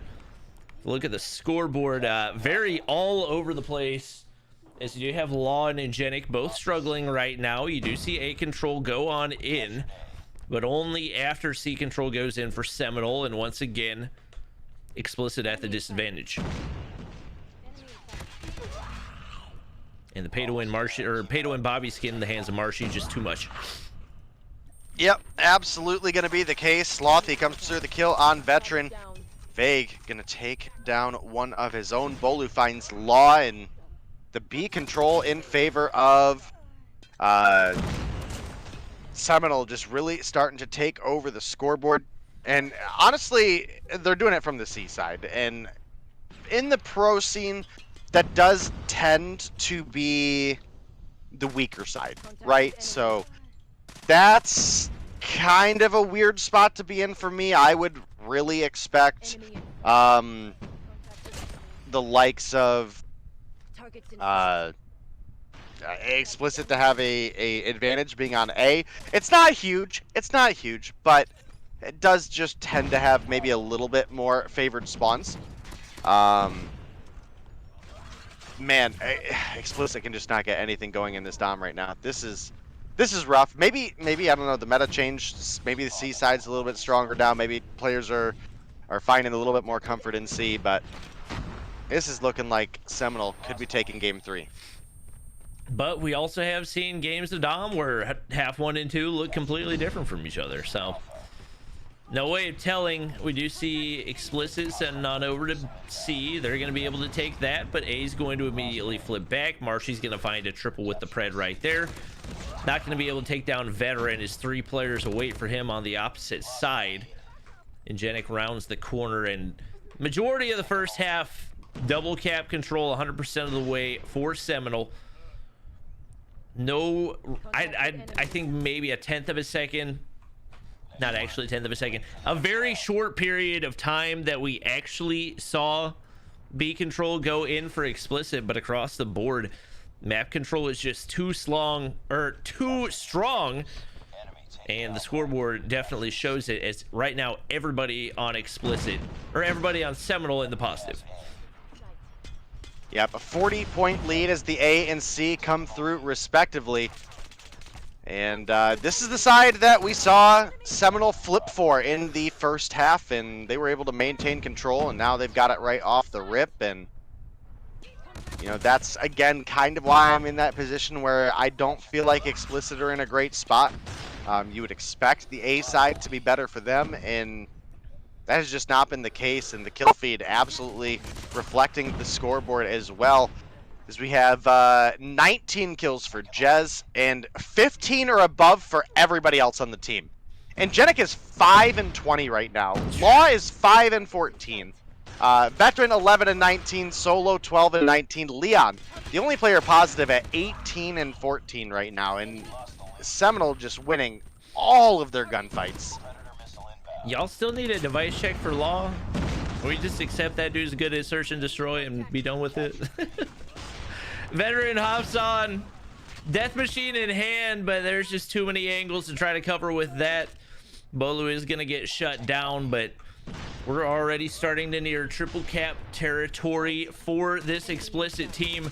They got to make some pushes right here, and with the double kill going in, Jez getting his way on up to barrels, and the entire feed being filled with seminal names right here, and Jenik finally going to be able to win one. But you just can't have those 1-for-2 trades. You gotta be able to get more than that. Right now, explicit scrambling, map control for Seminal, and they look like they're well on their way to a 2-1 victory. Yeah, definitely could be the case. We're already in that position where not only do we need a triple cap for the side of explicit, you have to start worrying about the time. There's 3 minutes left, so if they get a triple cap now, they absolutely can make it happen, but it is quickly starting to dwindle away. Marshy finds 2 with the pred. The B cap just can't get the progress locked down. Law is going to turn around and stop the 2-piece from taking over a flag, but again, just can't find the groove. Runs out of bullets. Fortunately for him, Solo's there to pick up the kill on Bolu, but the B flag once again is stopped. The triple cap just not happening. We've got an AC for the side of explicit, but C flipping back over to the side of Seminal. B unable to get the progress locked down. Marshy with a 3-piece in the feed. That's a win for Seminal. We're out of time. There's no shot, right? If you triple cap for the rest of the game, I think there's a shot, but I don't see any realistic scenario where explicit triple cap Seminal for 2 minutes straight. So I would say, for all intents and purposes, yeah, that's probably game right there. You look at the scoreboard, positive across the board for Seminal. Once again, Leon, the only player that is positive right now for explicit. So they did well in the search and destroy, but just could not make the cut in the respawns, and that was mostly the case in the hard point as well. Just across the board, getting outslayed, and you had a couple bright spots here and there, but it's actually a triple cap to close out for Seminal, and they dominate the respawns to take the win 2-1. Yeah, definitely a big win for Seminal, doubling up on their opponents, and it's a great position for them to be in for this match as they pick up 15 points. Explicit will only pick up 5. And again, this was a absolutely needed week for the side of Seminal. They would have liked to pick up the 2-0, but just couldn't quite make it happen. Yep. I wouldn't really say like necessarily a highlight player for Seminal either. Just everybody on the team playing so well right there, and you can see the chemistry building, and you can see why this is one of the teams to watch out for in Mobile Mayhem this season. Very realistic possibility that they end up top 2. Taking a look at the standings, they'll add 15 points to their current. That'll only put them 10 points back of first, even though they will technically be in 4th place. It's going to be a non-stop battle between 1st and 5th for those top 2 spots, and it's definitely going to be a fun one to watch. Yeah, you are absolutely right, and it's again a rough position to be in if you are explicit. You took down Goofy Goobers last week. Goofy Goobers took down Seminal. At least you were able to pick up the search and destroy. That was a absolutely must-have position to be in for the side of explicit. You couldn't not get anything here and still be in the running for a number 2 spot. So I don't know, maybe maybe we see some life come through, but I would say overall, and with a player jumping out by explicit, that's going to be rough for them on Thursday as well. So not setting themselves to be in a great position, but Seminole again pick up 15 points. I don't know if our bracket scene is, or not bracket scene, standing scene is already updated. Doesn't look like it is yet, but Seminole should jump up to 65 points, which will put them above Goofy Goobers, who had a bye today. And think that leaves Yo Mama and Explicit tied for first with 75. Unless if... Oh, yeah, I didn't even think about Mama score Explicit getting wasn't 5 points for that. Yeah, you're right. Yeah. All right. It can make a difference. Dude, 5 points can make a difference. Well, that was a fun night of Mobile Mayhem action. Appreciate you guys watching. Appreciate Daycasting with me, players for playing, and the admins for administrating. Hope you guys all had a good time. Make sure to show some love to whoever we end up rating. Thank you guys for watching. Hope you guys did enjoy. If you did, make sure to drop a follow, like, and subscribe if you guys are over on YouTube. And we will see you guys in the next one.